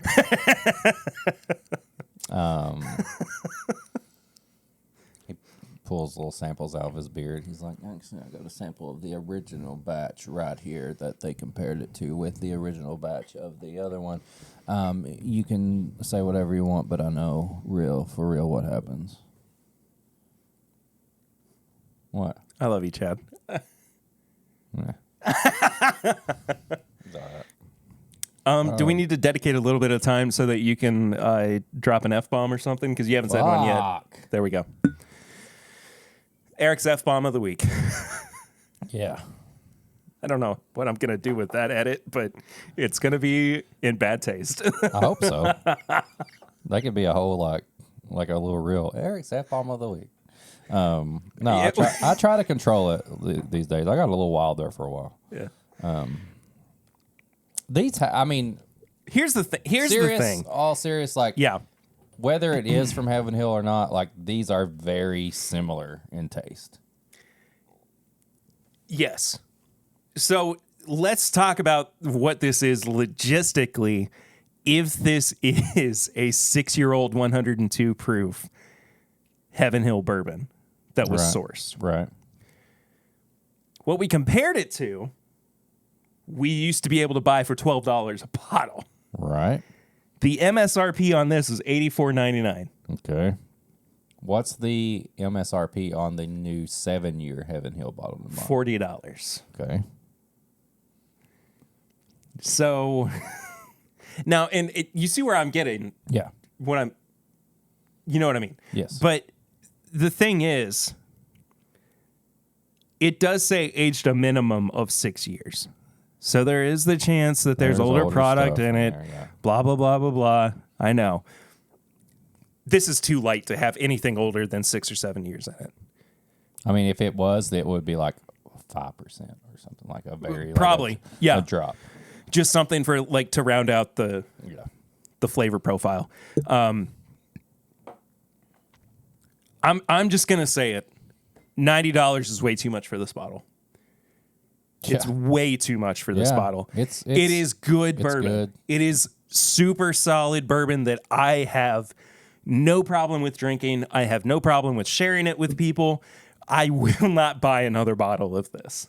Not for that price. This is not a bottle that I feel so committed to that I need to have it on my bar, in my cabinet, on the podcast, something I talk about in Yeah. what we've been drinking recently. So what all would, the daggone what would time. your price suggestion be if you're like, I'm going to buy another bottle? This of should be like $40. I was going to say 40 to It's got to be $45. like $40 or $50, Yeah. man. I agree. It's which puts this at like over double the price of what Yeah. I would reasonably pay for this. That being said, all that being said, this was on sale for $65. Getting closer. So I bad. didn't, and clearly, I mean, I didn't have a price with. I didn't even sit there and look at it on the shelf and go, you know, maybe I could just do that. Like, I don't know. I grabbed it. Yeah. I grabbed it and I said, this is coming home with me. We're reviewing this on the podcast. And I mean, I'm going to drink and enjoy it. But at $90, that is a pass all day and twice on Sundays. For me. Yeah. Unfortunately, yeah. I agree. Yeah, But that's, it's still good bourbon. it's so good. It is good. That's the paradox But it's that good. we've set ourselves It's up for. good in the sense of like the $30 to $50 range that we like. Like, I mean, you put this beside Rare Breed. I mean, Rare Breed's going to destroy it. Yeah, and the prices. I know the prices of Russell's and Yeah. Wild Turkey's going up. You put this beside, Wilderness Trail 8-year bottled and bond. oh my God, Absolutely the kills Wilderness this. Trail. And you're getting 2 more years of age on the Wilderness Trail. Yeah, That's actually probably a really good comparison yeah. because that's essentially the same price. Elijah Craig Barrel Proof, ECBP all day. 12 year, and it's the same price, $85 right now. That's typically what you're kind of finding it for. They still say that MSRP is 65. True, but like in the real world, you could potentially see this sitting there at retail, and an ECBP at retail, and you're getting double the age, double the not double the proof, but like barrel proof and all that. So I don't know. I don't know why the price is that high. I'm definitely already thinking of my review, and the price is gonna hurt this the most. Well, this actually is a vehicle as well for us talking about something that we have talked about privately recently. But I think that, yes, I am slipping in a larger conversation into the review. That's just kind of how it goes. Welcome to This Is My Bourbon Podcast. We are out of nowhere. And I mean, I'm sure that, there probably is some precedent for it because we know how the market works. And answer. Hello, you are on This Is My Bourbon Podcast. We're legitimately recording right now. What are you doing? What's up, Grease? Man, I'm just trying to find some rock and roll music that I even care about, and I'm listening to Sirius Radio. I didn't know if you knew a channel that I needed to go to, Eric. Bro, Sirius Radio. Yeah, dude. I listen to Spotify. I'm not kidding. I'm being serious. You download Spotify, and then you just type in the genre that you want, and there's 50 million playlists of stuff. Yeah. It's all seriousness, I stopped paying for satellite radio, and I just go to Spotify and I can look up the band. If you type in your favorite band on there, it'll say Taking Back Sunday playlist, and it will put everybody that sounds and are similar to them in a playlist along with them.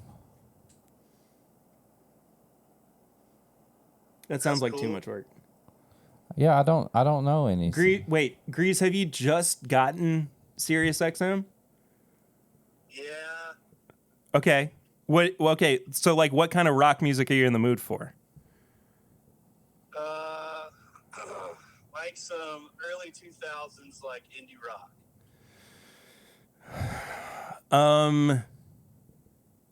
Channel 69 420. No. 38 I think is Alt Nation. They play some early 2000s stuff, but they also play some newer alternative music as well. They gonna play Juliana Theory and stuff like that? Now we're talking. Probably not that deep. We're at the top of the world. You and I, we got another time, and it sure feels like you reached in your pocket and pulled out a pass that says you can take me anywhere. We're gonna get a copyright strike. Oh, I don't know the rules of this stuff. 35 is I need Thursday to randomly come on the radio is what I'm looking for. Thursday. You're probably better off with XMU then, which is channel 35. Heck yes, Perry. Eric, I'm never calling you again. Why? You literally got the answer you wanted to by calling me. Yeah, but I was here. Yeah, but that doesn't mean he could call you at a different time and he ask a question about something else, and then I'm not there and he doesn't get the answer. I'm always going to answer when the Grease calls. I am too, but I'm just saying the fact that I was here at this time and he called me means he got the answer. If he calls you at a certain time and he's asking about a tattoo or something, you're not going to have the answer for him. You know what I mean? You know what I'm saying? I can't argue with that. See? So how is that tattoo going? How's your back piece? How's your back piece going? I know I know you haven't told anybody about it. I'm just asking. My back Piece. Your tattoo. Your whole back piece. Oh, yeah, I got Bill Cosby's face on my back. Yeah. Is Andrew Tate right underneath it too, or? Such a good figure in life. I had to submit it. You know what I mean? But you started that before everything came out about Cosby, and so you just had to finish it, right? Or did you get it after? So That's no, the. I got it before, but after all that went down, I got them to put a cigarette in his mouth. No. He just looked like he needed a cigarette. It's got some like chocolate pudding dripping down into your crack. Good little pudding down in there. Rudy, lick up the pudding. Remember when he had that kid show and he used to draw a bunch? Yeah. Yeah, it's basically an image of him drawing a bunch of crap at the top of my crack. Okay. Makes sense. Yeah, it's called Cosby Blowout. That's the next if you're listening to this and you're a part of Oak and Thieves, that's the next barrel pick. Cosby Blowout. We got James working on a sticker as we speak. Chocolate right now. stout finished MGP. Put you to sleep real fast. Hazmat. NASA family. All right, so while I got you on here, tell me about y'all's event coming up. Oh, the live show? Yeah. Yeah, so we have Peggy No Stevens join us for He's advertising for us. for Saturday, where we are going to do a pair off. We're going to talk about pairing, and then we're going to pair stuff. You're missing the opportunity to call that parrying. Well, it's pairing with Peggy. He's right. And he's like, but yeah, Oh, it's parrying with Peggy. Yeah, and I mean, but the thing is, too, Eric is doing most of the pairing with Peggy. Perry's just trying to keep everything going before, like, out of chaos. Like, he's just trying to, like, he's going to have to be the moderator. Grease, do you remember that time when you and Will just constantly kept telling me to stay in my lane? I'm staying in my lane by moderating. I like that. Dude, I'm going to be honest with y'all, dude. Peggy knows in my hall pass top 5. Yeah. Did you say a hall pass? Yeah. Okay. There you go. TIMBP exclusive. I was going to ask his number 1, but we'll talk about that later. Lauren, don't listen. Don't listen to this episode. Peggy's just so sweet, so hot. That's going to be one of the themes of the pairing. Sweet and hot. Sweet and hot. Yeah. But yeah, it's Memorial Day weekend, the weekend before that. Live show all day Saturday, stuff going on. VIP tickets, people come in on Friday and have some pours and tastings and pairings and dinner with us. And here's the thing too, Grease. There's always room for more people bro, to be there. I know for a fact April would say, let Grease stay at our house. Like, she would just welcome that. You know, she just... Yeah, y'all. I mean, guys, it's completely on the table. So Good. That's what I like to hear. yeah. I'll let y'all know for sure. What do y'all think about that? Another scandal up in New York with these allocations. Dude, okay, so I didn't know anything about this until somebody sent me an article. But like, is this the divisional shift that you were talking about? Dude, it was a wing of it for sure. Yeah. So like the retail side of things, where like the secondary market all of a sudden became like a genuine business.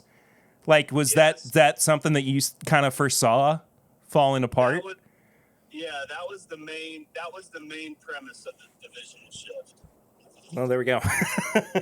So it was just hey, Justin's is going to be the catalyst for things falling apart for everybody. I didn't know that specific place would be a part of that, but yeah, I mean, Justin's House of Bourbon happened in the case out in Oregon with the government officials, and now this New York case coming out. Like, it's just hitting the fan. A lot of people embraced the secondary market, and it caused some problems, and it made some people do some sketchy stuff on the retail side. So yeah. I mean, well, I mean, it's definitely a part of what I was talking about. You know what's crazy about it though is like, I mean, yeah, what I think it's proven now, and, you know, I can kind of backtrack some of my comments at the very least that I made a few weeks ago, but like, you're right. There was some shady stuff going on, but at the same time, Justin's Dude, I know retailers that were taking their allocations and putting them up on secondary to sell. Jeez. Yeah. That's where it all started. The divisional shift theory started with me. I was like, this is going in a direction that is very troubling, and that a lot of people are gonna face the consequences of. And it's just hurting the whiskey industry as a whole. I mean, no wonder why we're not seeing our favorite stores get those allocations and and conducting them properly, because a lot of them are seeing the writing on the wall, and they're sitting there like, man, we could either make 100,000 on these bottles or hook up our normal customers, which may or may not, be store bunnies, essential whiskey bunnies, or whatever they're calling them, when they just pop in, make their faces known. They're not really spending a ton of money in there. Yeah. You know what I mean? That's true. They're just making an impact with the owner and the retailers. They're like, if they see somebody in there that's a long time and there's good conversation, you don't necessarily have to buy anything. So I think these retailers are, and I know for a fact, and I'll mention them firsthand because I had a meeting with the store owner as soon as he canceled. We had a bourbon club with that retailer here in Franklin, Tennessee, and it was one of my favorite bourbon clubs. Like, we got access to all the allocations throughout the year, and then we had a big drawing at the end of the year, and it cost us about $250 to do it. Right. Which is the amount of allocations you're getting. I mean, if you get one good one, you're possibly saving money on secondary markets. So it was a really great program. Well, I'm sitting down with him, and he cancels the Bourbon Club, and so I kind of just got a meeting with him because we were going to work with him during Whiskey Weekend. We still are, but that's exactly what he said. He said, "Why am I doing this when all of these people are just showing up for allocations?" Yeah. Oh, that's a good point. Yeah. And not spending in your store. Why would I not put those out on the shelf? And he was like, I could put Pappy 23 out on the shelf right now and sell it for $4,000. And I was like, yes, you could. Like, I totally agree with that. Yeah, and however, I mean that's I think that we have kind of set ourselves up for failure in some ways too, because we anticipate that other people are going to have like the same moral standings that we do. Where it's like, oh, store owners are just going to treat their frequent customers the right way, and they're going to charge them fairly. The bummer is at the heart of that, it's actually not a moral decision. It's like morally, ethically, and legally, they can do that. Yeah. We just haven't seen the scope of it in whiskey, until it started to boom during the pandemic and all of that stuff. So. Yeah. All right, one question before we let you go. Yeah, dude. On the flip side of things, and we're in the middle of reviewing Fortuna bourbon from Rare Character 2, which is, a revival brand, but it's 6 years old and like $90 a bottle. I mean, is that also a sign of the end times? It's not the sign of end times. There we go. And there's your answer. So is that a greasy enough answer? Yeah, it is, absolutely. Grease, love you, buddy. It was good talking to you for a little bit. Love you too, guys. Love you, brother. Later, man. See ya. Hello, everybody. We're still here. But we are still here. But Eric and I are now finishing this episode remotely. It's just this whole thing. Like, there's apparently a bad storm going on, and me and Perry do not give a crap about it. But also, like, I don't see it anywhere. No, it's just a possibility. So it's like I mean, I get it. I want everybody to be safe. I don't want anything to happen to my wife and my child. No, I don't either. But it's like, I'm okay with dying with Perry, though. yeah, we could have died together, man. We If could I have been. died with Perry, I would die happy. I love my family, but if there's If I had somebody to else, choose, if there's somebody else I'm going to die with, it would have been Perry. So, but we're still here. what a way to go. Who's to say, like you said earlier, who's to say if this episode even makes it out? We'll see. It's got to, or else we have nothing for next week. Yeah, and everybody that survived is going to be mad at us, even if we're dead. So, kind of pick it back up from where we were, I guess, before Grease called, which was like an hour ago for us. Yeah. It's been a while. This day, man. So we're getting into the review for the Fortuna. Yep. And to backtrack a little bit and try to get us actually on track for the conversation, Eric and I have been observing this kind of from a distance for a little while, but we are very aware of it, and I think others might be too, that Rare Character is quickly becoming the new MGP bottle brand, whatever, that people are losing their minds over. And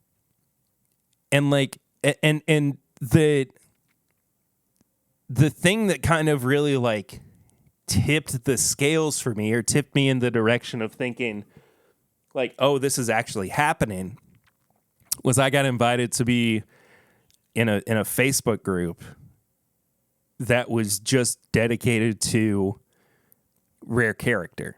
Not necessarily buying or selling, but just celebrating it. Well, when you sent me that and you kind of showed me some stuff that was going on, it almost felt like when all the new riff picks and everything started blowing up, and everybody was doing new riff picks and stuff like that. There's a whole Facebook group based on just new riff picks, not necessarily new riff as a fan of the brand, but new riff picks. And I think that's the same thing. Buying, selling, trading, trying to. Right. Yeah. And I think that Rare Character is kind of getting that cult following to where... Oh, it definitely is. You're getting that MGP, that high-proof MGP. There's waxing. There's different color waxes going on. You can kind of put your own picture and stuff on there if you do a pick or whatever. And I don't know. Is it all necessarily good, or is it just one of those things where you just trust the people that picked it because they're going to pick something good, but then there could be just some random, kind of good or lackluster Rare Characters now? See, that's my main problem, is that it seems like, and I mean, the other half of that too is that, like what you like. I truly do not give a crap. It's of no consequence to me. If people want to dedicate their pursuit of bourbon, their bourbon pursuit, towards one particular brand, we let that. We allow that to happen and don't say anything about it so often. No, I've thought about it before. I've thought about doing that. Well, sure, yeah. I mean, it would take very little for me to drop every other brand and just go to Wild Turkey or Jim Beam, or Heaven Hill. Those three brands I love dearly, and I don't think that anybody sure, you have flavor profiles that you like, or you have particular bottles that you like more than others, but I don't think that it's such a big deal that people are going to go, you can't do that, or you can't feel that. You know what I mean? Yeah. So to me, it's less of condemning people for it and more of is this the direction that we're actually moving in? Like, are we Right. really seeing not a divisional shift, but that's the only thing I can think of now because Grease, That's been a because we part of the talked about it show, with Grease. apparently. Yeah, exactly. Yeah. But just a shift of focus away from, the MGP of it all, what does Buffalo Trace have today of it all, like, Yeah. Is it like that? The whole thing where it's like, oh, if my band gets popular, then it's not going to be cool, because I feel like Rare Character was kind of came out of nowhere. It's like this thing that only a few of us were talking about, and then all of a sudden it just blew up. well, you know what's funny about that is I saw, Dave Jennings and his picks. Mm-hmm. And God, actually, maybe that was just it. Maybe that's the only thing that I had seen. And then all of a sudden, there's a Facebook group with hundreds of people who are in support of this brand, when I've never seen a bottle of Rare Character on a shelf in any store. It's, I guess my question behind that point is like, where is the hype coming from? You know what I mean? Like, who is the catalyst for it? Who is actually like providing these really good picks? I think it is another Blue Run style thing. I think it's a very social media, Instagram bottle where they do a good job at providing bottles to influencers, and the bottles look good, so they look good in pictures and stuff like that. I think it's a very good model for the influencer / social media culture, and I think that's where most of it comes from. Like, I don't hear as much from it outside of that. I feel like it's all like social media driven, just like Blue Run was. Like they interact. They do whatever they can to interact on social media. They're sending handwritten letters. They're replying to things on posts. They're doing all that, and I see Rare Character doing the same thing. I think it's a very social media influencer brand, driven brand. Well, right now. I understand it from that particular perspective, but I also like the other part of it too is that, there's got to be some push behind like the quality of the product, right? And so, I mean, if it were bad whiskey, people wouldn't be saying anything about it in the positive light that they are. Yeah. I think they've got great barrels and they've done great things, and they feel confident enough to push it to the masses like right. that. But I think it still begs the question, excuse me. Who are these picks going to? Like, where did this start? What was the beginning of Rare Character even being like a brand that you should pay attention to? You know what I mean? Like, it's less of like, I know the first one I saw. Which was Hotel Covington. That's remember weird. when?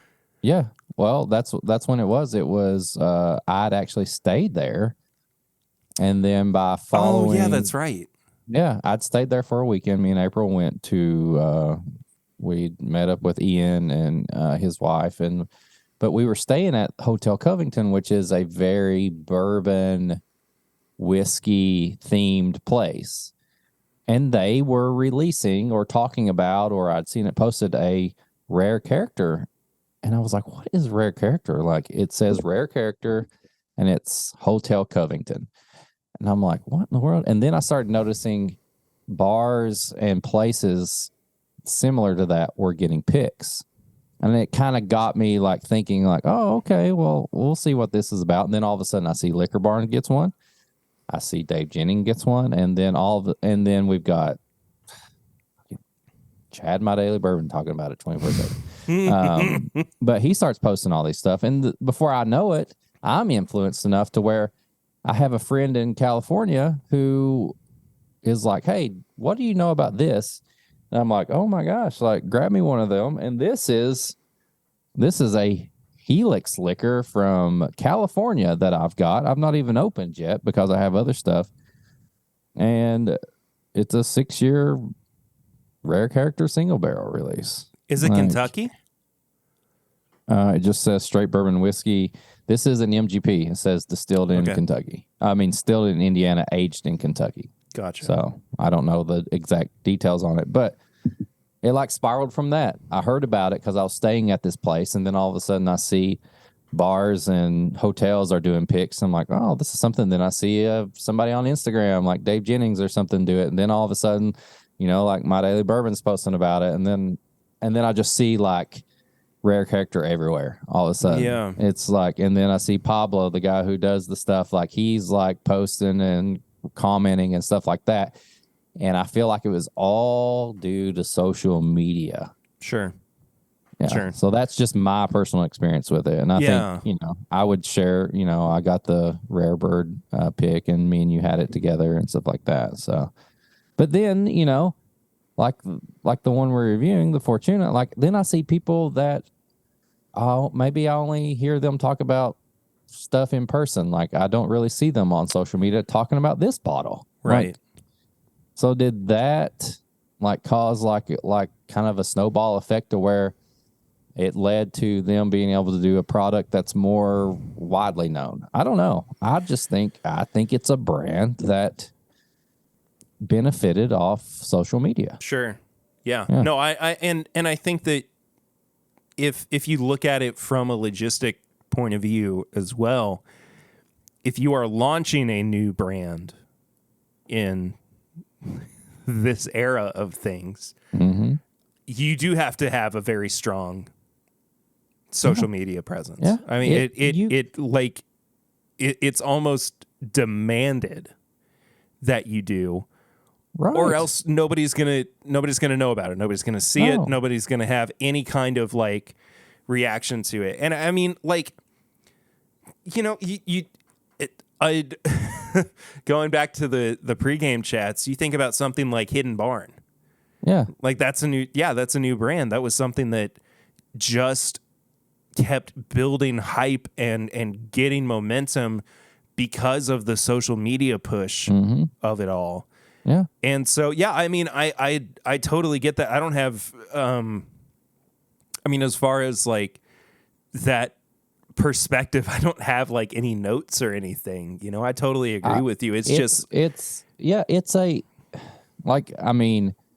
you're listening to this and you're trying to figure out how to do your brand, like I'm not going to say that we have the best advice, but I will say if somebody posts the bottle that you have, if you like and you comment on that on their post, or you send them a message and you give them things to post about, whether it's the best whiskey ever or just kind of average, like people are going to post about it.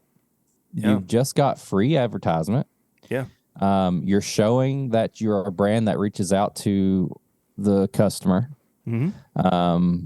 And you could start, like, I think that, I don't know the numbers and the logistics of everything, but I think you could build your brand off of social media and then make it into something bigger just by people sharing the stories. They'll screenshot you talking to them. They'll repost everything you do. Anything you send them or say to them, they're going to repost, and they're going to build you up as a brand, whether you're just another source product or something that's above average or not. Like, that's just how it is right now. Like, that's the 100% honest truth. Commenting on somebody's post and retweeting them, replying to them, sharing their story is probably the easier than paying for a commercial that may play on somebody's, TV or something. That's just how it is. That's the time we're in right now. Yeah. And I think this is a brand that's done a good job with that. Yeah. So, Well, with that in mind, we can finally get to actually reviewing I feel the like Fortuna. I've been waiting to review this for hours now. I mean, almost. It's been It really has. literally It really almost has. 2 hours since we started drinking this. But so just to kind of, in case, I got lost or people kind of forgot, Fortuna is a 6-year-old 102 proof bourbon, Kentucky straight bourbon whiskey. It's sourced, of course. Our inclination is that it's probably Heaven Hill product. It tastes like it. It I definitely just had does. the 7-year, and it still tastes the same profile. Well, there you go. Yeah. And the MSRP is like $85. I keep saying 90 because that's what I've seen it for the most around here. That doesn't mean that it actually is 90. I think, That's what kept us from having it till now. Yeah. Yeah. And, I got it on sale for 85. So, or excuse me, 65. Yeah. So those are kind of the down and dirty, the nitty gritty of it all. But we're going to put it through its paces the way that we normally do on the podcast. Nose, palate, finish, and price. Each category is out of 5. Final score out of 20. Eric, what are you thinking about this guy here on the nose? The nose, to me, is the most unique, like up in your face part of this pour.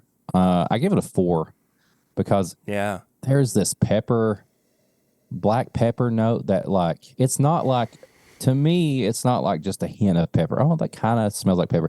Like, it's like you took the pepper shaker from your grandma's kitchen and you just start smelling it. Like, it's up in your face and it's giving you some pepper, and like, it's here. Like, it's a great nose. Like, I love it. Yeah, I totally agree. I think it's a very inviting, very different nose. While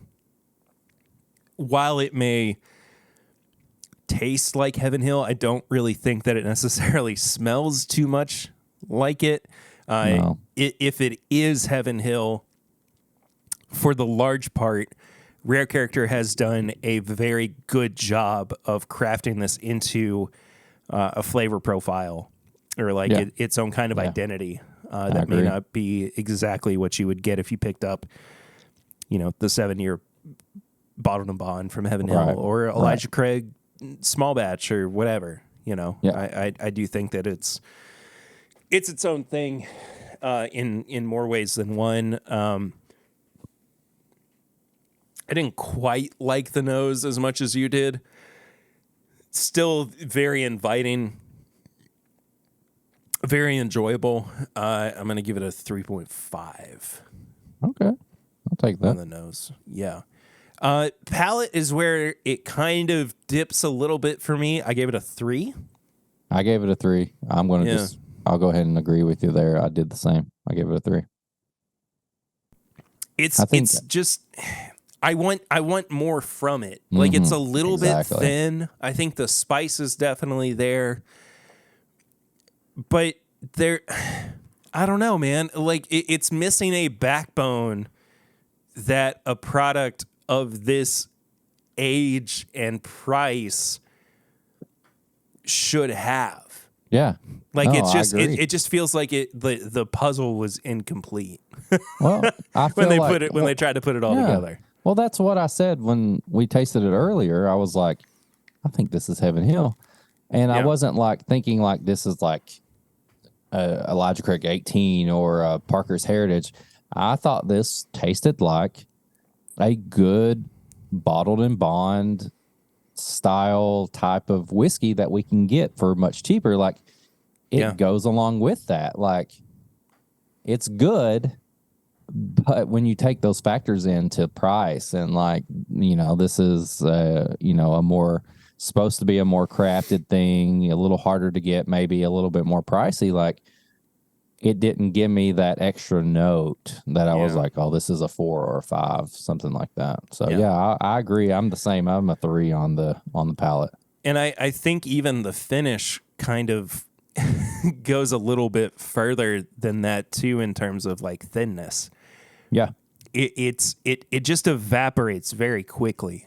The thing that I am noticing on the finish that I wasn't really getting anywhere else though is a nuttiness. Yeah. That and it's not a Jim Beam nuttiness. It's that Heaven Hill has almost like a hazelnut quality. Yeah, to they it don't have the at peanut times. type stuff, but they have hazelnut, macadamia, something kind of in that realm, that family, which I like. I quite like. I think that it introduces something that definitely in no uncertain terms makes me want to go back for another drink, but at the same time, I'm like, I want something with a little bit more substance.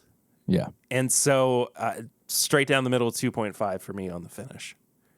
I'm close. I kept it at a 3 again. I think it's good, but it was good. It wasn't bad. There wasn't enough to make me give it more points than the palate. So yeah, right down the middle, I think. It's not bad. It's not better than the palate, but definitely not better than the nose. So a 3. Yeah. And the price.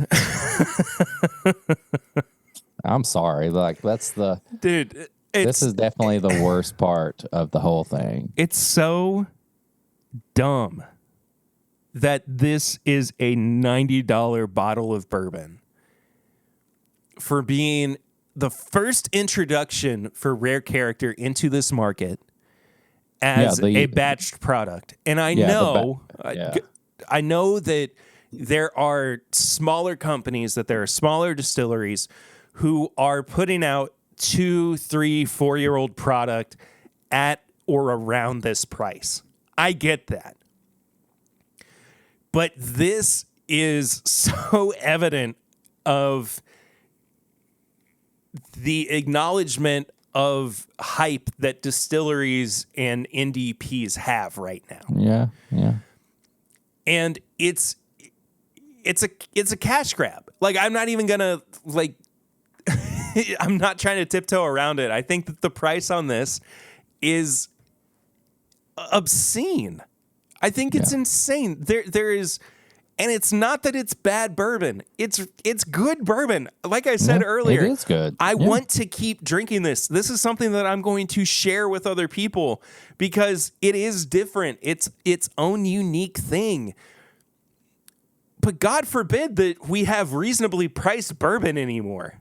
Yeah, I can't afford to keep drinking this and sharing. No, absolutely that's the thing. not. Yeah, I have to be stingy with this price. Although I want to share it, and I feel like it tastes like something that I should be able to share and kill and go back to the store and get another one. The price just doesn't let me do that. No, it doesn't. That's just how it is. Like you said, it's good, but it's not. It can't be shareable because the price is just too much over my budget for shareable bourbon. And even if it were at the sale price of $65, which is what I bought it for, even if it were there, it still wouldn't be a 5 out of 5 for me. And that's just because I know what the bourbon inside is. I think the part of me that I'm like, what am I trying to say? So I've got several of the single barrel picks, and they're usually around the same price, maybe a little more, but I expect to pay that for those because it's a selected product, it's a single barrel and all that. This is the thing I expect to be able to go and be like, I'm going to get the batch because I like their profiles, I like what they do. So I'm going to be able to kind of use it for cocktails, use it to do this and that. And it costs just as much as like the single barrel picks. But I get that, but shouldn't a batched product that is made up of all of these great single barrels from a distillery or from an NDP, shouldn't that batch not be an indicator of how great the ingredients are that go into it? Yeah, You know, I mean, I yeah. feel like that is where, especially with a company like this that is sourcing their bourbon, and I think this even goes to like EJ Curley as Yeah. well. You know, as much as we love their single barrels, their batch product is supposed to be what brings customers in, excuse me, to want to return to that company. Yeah. Because it shows their craft. It shows the fact that they have the know-how, the wherewithal to take what is in front of them and essentially make something better than their individual parts. Yeah. So to me, it lessens the value of this if you do have all of these really, really good single barrels, but when you put them together, it feels like it's just kind of there. Like Yeah. it was just a product to have on the market. Yeah. I think That's my thought process behind it. I know that's probably not the way that most people think about it, or I know it's, I mean, you know, for me, it's like the batch product makes more product that you can spread out. So to me, Yeah. as money, I feel like that batch product is going to be a little cheaper because there's more of it. It's more accessible as opposed to a single barrel portion is limited to like 150 bottles. yeah. That's the only thing. That's that when I get single barrels versus batch products, in my mind, I'm thinking the single barrel is more limited. I expect to pay more for it. The batch product is more, there's more of it. So I feel like it should be a little easier to get. That's the only thing. Yeah, no, I when totally I think agree. of price. Totally agree. But I feel like this is a little bit farther away from like a single barrel of something that I've had that's really good compared to their batch. Like, yeah. It's just when the batch is almost the same price as a single barrel, it kind of gets me a little bit. This also introduces a conversation that I would like for us to have in the near future on, are single barrels as important or as good as they used to be? Yeah. Right? Yeah. Because, well, I don't want to get too much into it because I think I think that's a good teaser. Yeah, I think that's going to be a fun conversation. But Put that one on the calendar. I'll go. Yeah, I'll talk to. Oh, we forgot to switch the calendar over. Oh, it's March. It's already March. We can say goodbye to Parker and the stupid little Shiba Inu that he's holding. I was bored of Parker anyway. He was not a good firefighter model for me. He's got good traps though. Well, you got to have the whole package for me.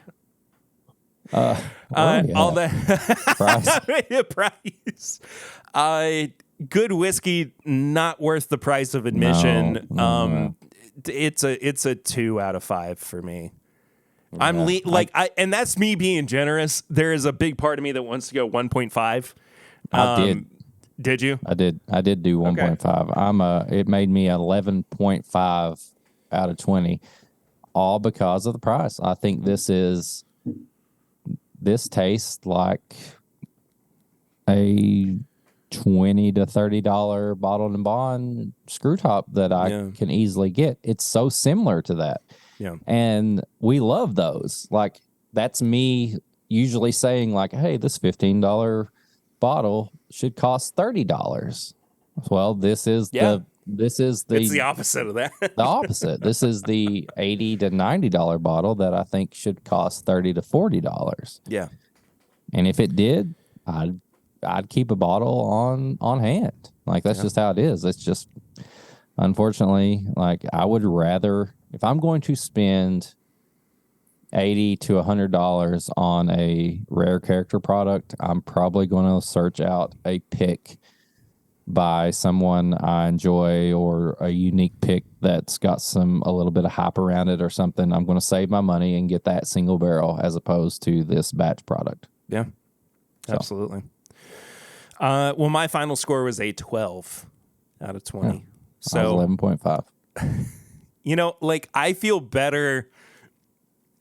I feel more strongly in a positive sense about the Four Roses 80 proof that we reviewed last week than I do about this kind of premium product that's on the market. Again, like I don't have a general problem with the quality of the bourbon that's in the bottle. I just want it to be more affordable. I don't want this market to become so oversaturated. And this is nothing new. This is something that people have been talking about for a long time. But I don't want this to be something that is indicative of the way that bourbon is trending right now. I don't want it to be the sign of the, or what did I say with Grease? That it was a sign of the end times. Of times, yeah. End of times, it's not the sign of the end times. Yeah, said. but it's not helping. No, that price is not helping it.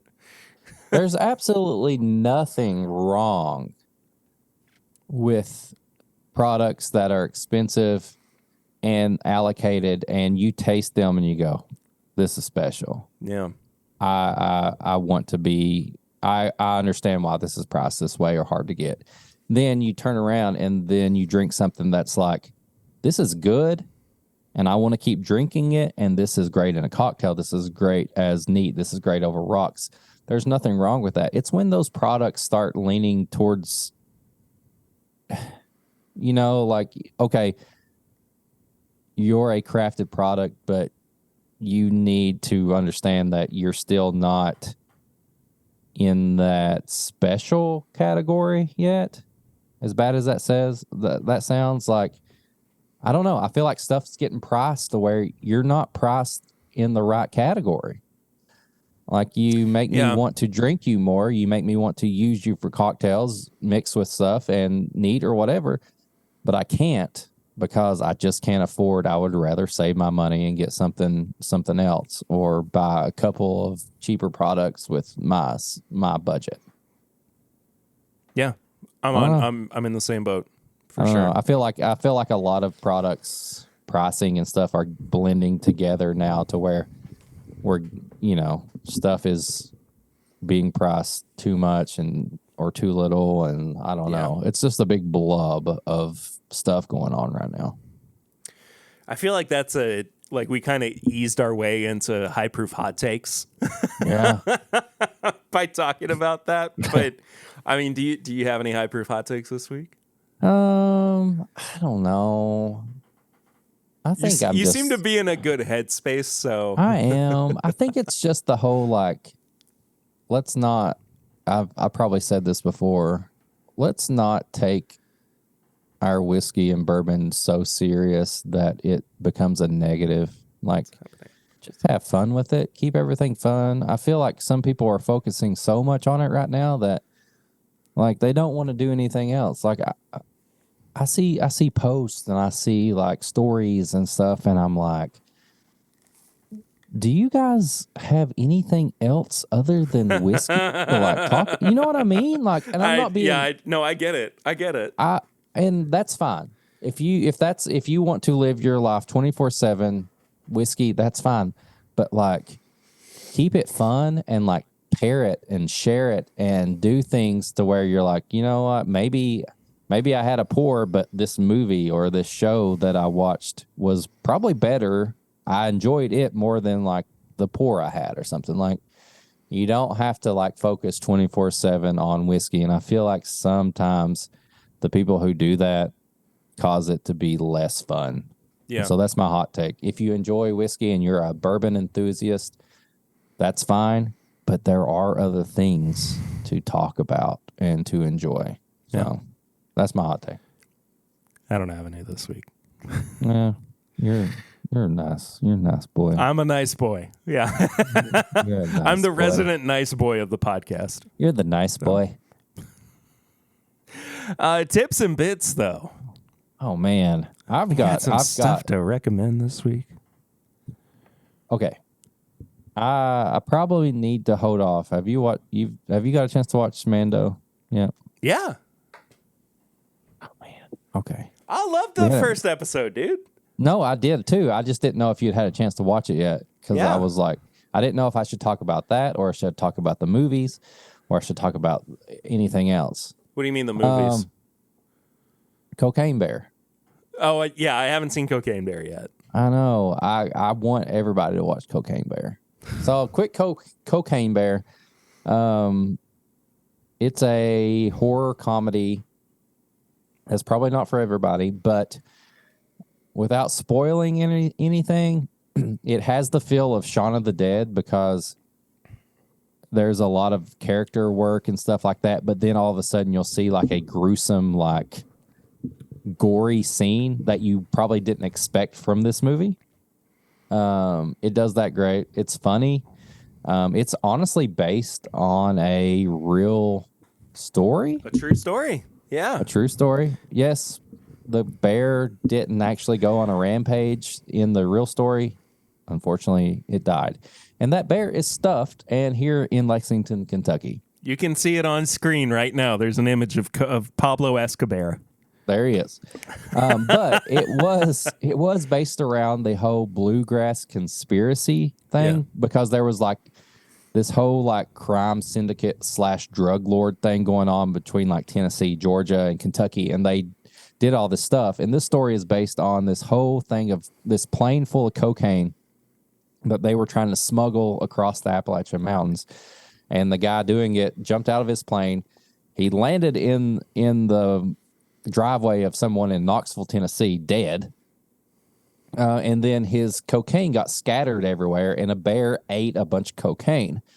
The bear, unfortunately, like I said, died. But this story shows what might have happened if the bear got coked up and just went on a rampage. It's kind of a what if. Yeah, it's a what if. Real life. And it honestly, like, it spins it in a way like a Tarantino style movie would, where it shows the drug dealers doing stuff. It shows like some random people in the hiking that got involved in it. It shows like another family that got involved in it. And then at the end, all their stories kind of combined. Oh, like Magnolia. Yeah. Yes. or there's Love Actually. Yeah. There's like 3 or 4 different stories going on, and then they all kind of interact together.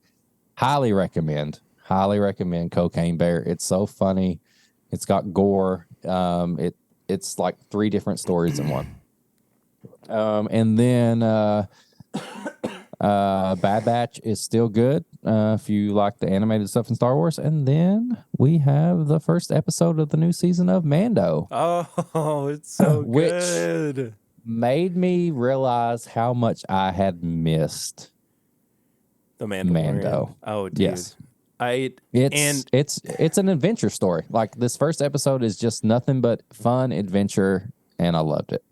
Now here is my one complaint with it. I don't want to spoil any like story points or anything because I mean it's still pretty fresh. And I think I want to give people time to to watch it and everything. But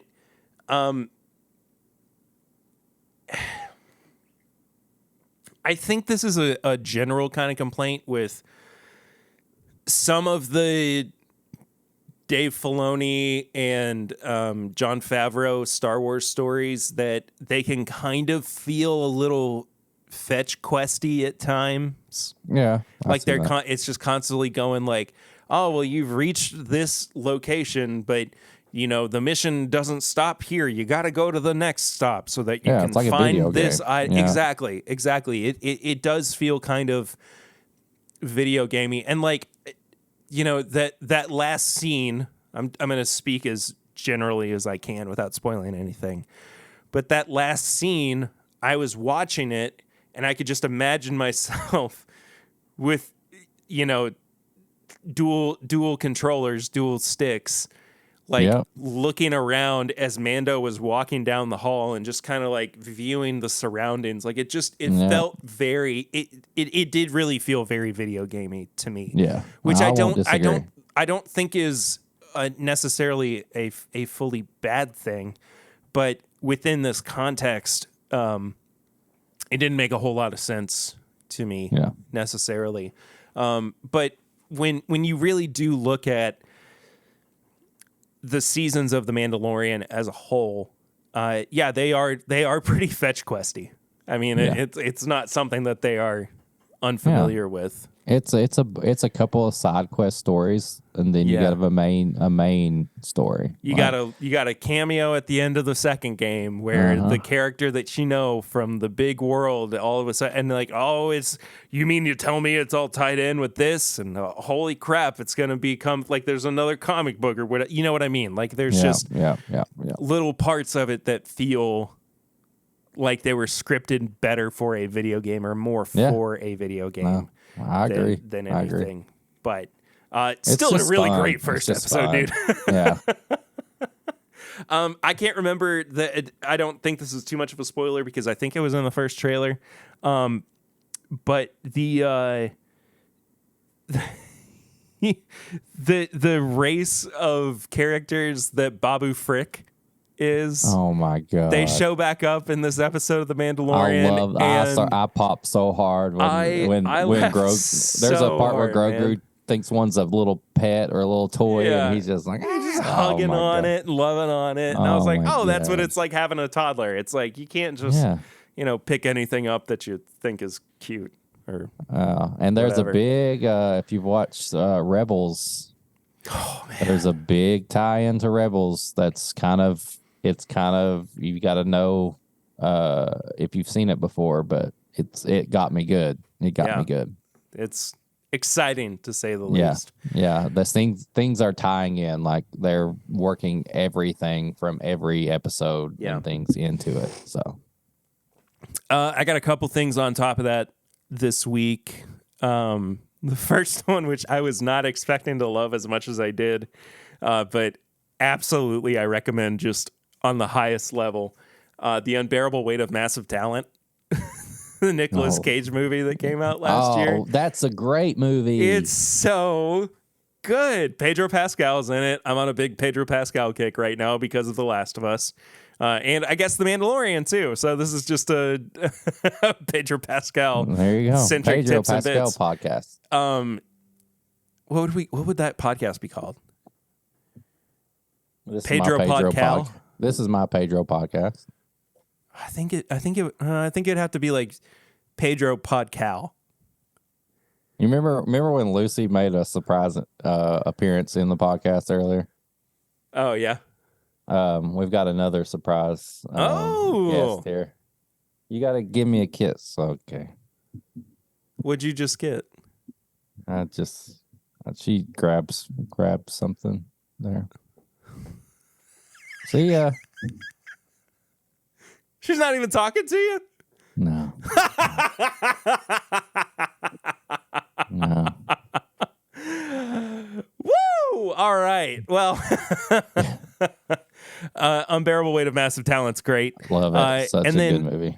I am also I finished the initial storyline and it's kind of branching out into the fallout from it. But Chip Zdarsky, who is one of my favorite comic book writers of all time, is currently in the middle, and I said this earlier in the episode, of writing what I think is the best run on Batman since The Court of Owls, which was the rebooted story after the New 52 started. But the series, the story itself, the initial like 5 or 6 issue run was called Failsafe, and the gist of it is that Batman created a sentient robot. Oh, I've heard about this. That could counter him, that would activate if ever he went too far and broke his one rule, which is murder. Like, say what you will about the movie Batman, like they do kill and everything, but comic book Batman, his thing is he does not kill. That's and that has been explored and re-explored throughout his history. But this robot activates because there's a little twist, like you. Okay. But holy crap, it's so good. I was just riveted the entire time. When a Batman comic is like, but when it's on, It's legitimately some of the best comic books top that you could tier ever read. comic book storytelling, for sure. So go and read that as well. I've just been reading it on Comixology, which still is a hot, fiery load of garbage on an already on fire dumpster. Like it's the format, the platform is absolutely atrocious. They need to fix that. Fix real it. bad. Please, for the You've love complained of God. about it for years. It's so unfortunately bad. But anyway, that's just the preferred way of reading for me right now, because I don't have the space or time to buy a bunch of physical comic books. Do you know what my preferred way to listen to this podcast is? I bet you I know it, but I want you to tell me anyway. Patreon.com/MyBourbonPodcast. For as little as $1 a month, you can support the show. But at $5, you get all the stuff. You get the uncut episodes. You get Pours from the Floor. You get Samply Irresistible. You could listen to us train for Matt Madness. That we had fun, but we didn't win. It went so great. No, but you can listen to us try. And then all the first updates and chances to get things and all that is on patreon.com. That's the place. That's the place. $5 a month gets you everything. So I'd jump on that. And then if you want to send us a message, you can send a message to thisismybourbonshop@gmail.com. We can do a review for you. We can read something. If you're like Dustin and you don't do anything social media wise, you can send an email to that. Or you can send a question that says, what's your address? I'm going to send a handwritten letter to read out. You could do it there. So do that. You can get some merch and apparel on This Is My Bourbon Shop. Do we have anything new up there? Just the same old stuff right now? Not at the moment, but we're going to have some new stuff coming real soon. We're going to have some new stuff. We're going to have probably This Is My Bourbon Weekend 2023 stuff up there. So check in there. Perry's getting his bandana ready right now. How'd you know? I saw it. I saw it there. If you want to leave a review or rate the show, whatever podcast app you use, if you're on Apple, you can leave a review. We'll read it out, whether it's good or bad. We'll do it. If you're on Spotify, you can leave a rating, 5-star, 1-star, whatever. Just do it. It helps. If you want to follow us on all social media, it's at PRitter1792. If you want to follow Perry, if you want to follow me, it's at Whiskey Mutant. If you want to follow the show as a whole, it's at My Bourbon Pod on all social media. You can go to Facebook. You can join the Facebook group. This is My Bourbon Podcast Facebook group. We post show updates. It's after Patreon. It's your second place to get any exclusives going on there. So join the Facebook group. What else am I missing? Barrel rings? Can tell. Yeah, barrel rings. That's where you can be on the podcast. Not live, but you leave a voicemail. We'll play your voicemail on air, and then we'll reply to you, and you're on the podcast. You're like the temporary third coast for that little section. 859-428-8253. Call that number. You've already saw it like 100 times earlier in the beginning of the episode, which Perry has to edit and put it on there a bunch of times. So you got to make it work. But yeah, call that number, 859-428-8253. We'll play your message. We'll reply to it. You're on the podcast. That's it. Do we have anything? Oh, do we something with Patreon? Do we have something with Patreon? Now look, I understand you can't sustain it forever. We did have a couple of patrons that left this week. Which I'm not shaming you. I understand. But don't leave the Patreon. Fault. It's my fault. It's your fault. What'd you do? Yeah. They're from Cincinnati, I think. Great. Great. Yeah. I know all the stuff I was saying about the Bengals, the Cincinnati Bengals, was yeah, it was for fun, part serious. But I think a lot of the Patreon members were probably Bengals fans, and they read what I wrote on Facebook, and they got mad. And then they also got mad because they like Taco Bell. I'm sorry, I don't like Taco Bell. It ruined my family's dinner one night, and you know what? I fucking hold a grudge against them for it. And they've not made it up to me since then. So I will continue to hate them. And I'm pretty sure a couple of people that left were on the Chalupa Facebook group that I was once part of and then left. I recognize some names. I'm sorry that I don't promote buying chalupas on the secondary market. I will call you out on it. I will blast you on the internet if you overpay for chalupas. That's just how it is. This day and age, we should band together as a family and take down anybody. We should take down anybody who sells overpriced chalupas. I'm just sorry. I'm sorry. That's just my thoughts right now. So I think some of those people were part of the chalupa groups, and they didn't like what I was saying and promoting. But I do love to share my whiskey with my friends. I don't know if I like Taco Bell with friends because I don't like Taco Bell right now. What's it going to take for you to ever come back around to Taco Bell? Starvation. All right. Well, yeah, let's hope it never comes to that. If that's the only thing I have a choice between living or dying, I might take a chance on Taco Bell. Okay. Well, you heard it here first. Sorry, Taco Bell. I don't know where to go from there. Thanks everybody for listening. Send us home. This has been a weird episode. It's been a wild episode. We've been different locations. People have called, and we've talked about tons of stuff. Yeah. So I guess that does it. See you guys next week. Until next time, I'm Perry. I'm Eric. And this is my bourbon podcast that might get swept away in the gigantic winds and the storm of the century. I hope you get to hear this. Bye-bye. Stay safe. Yeah.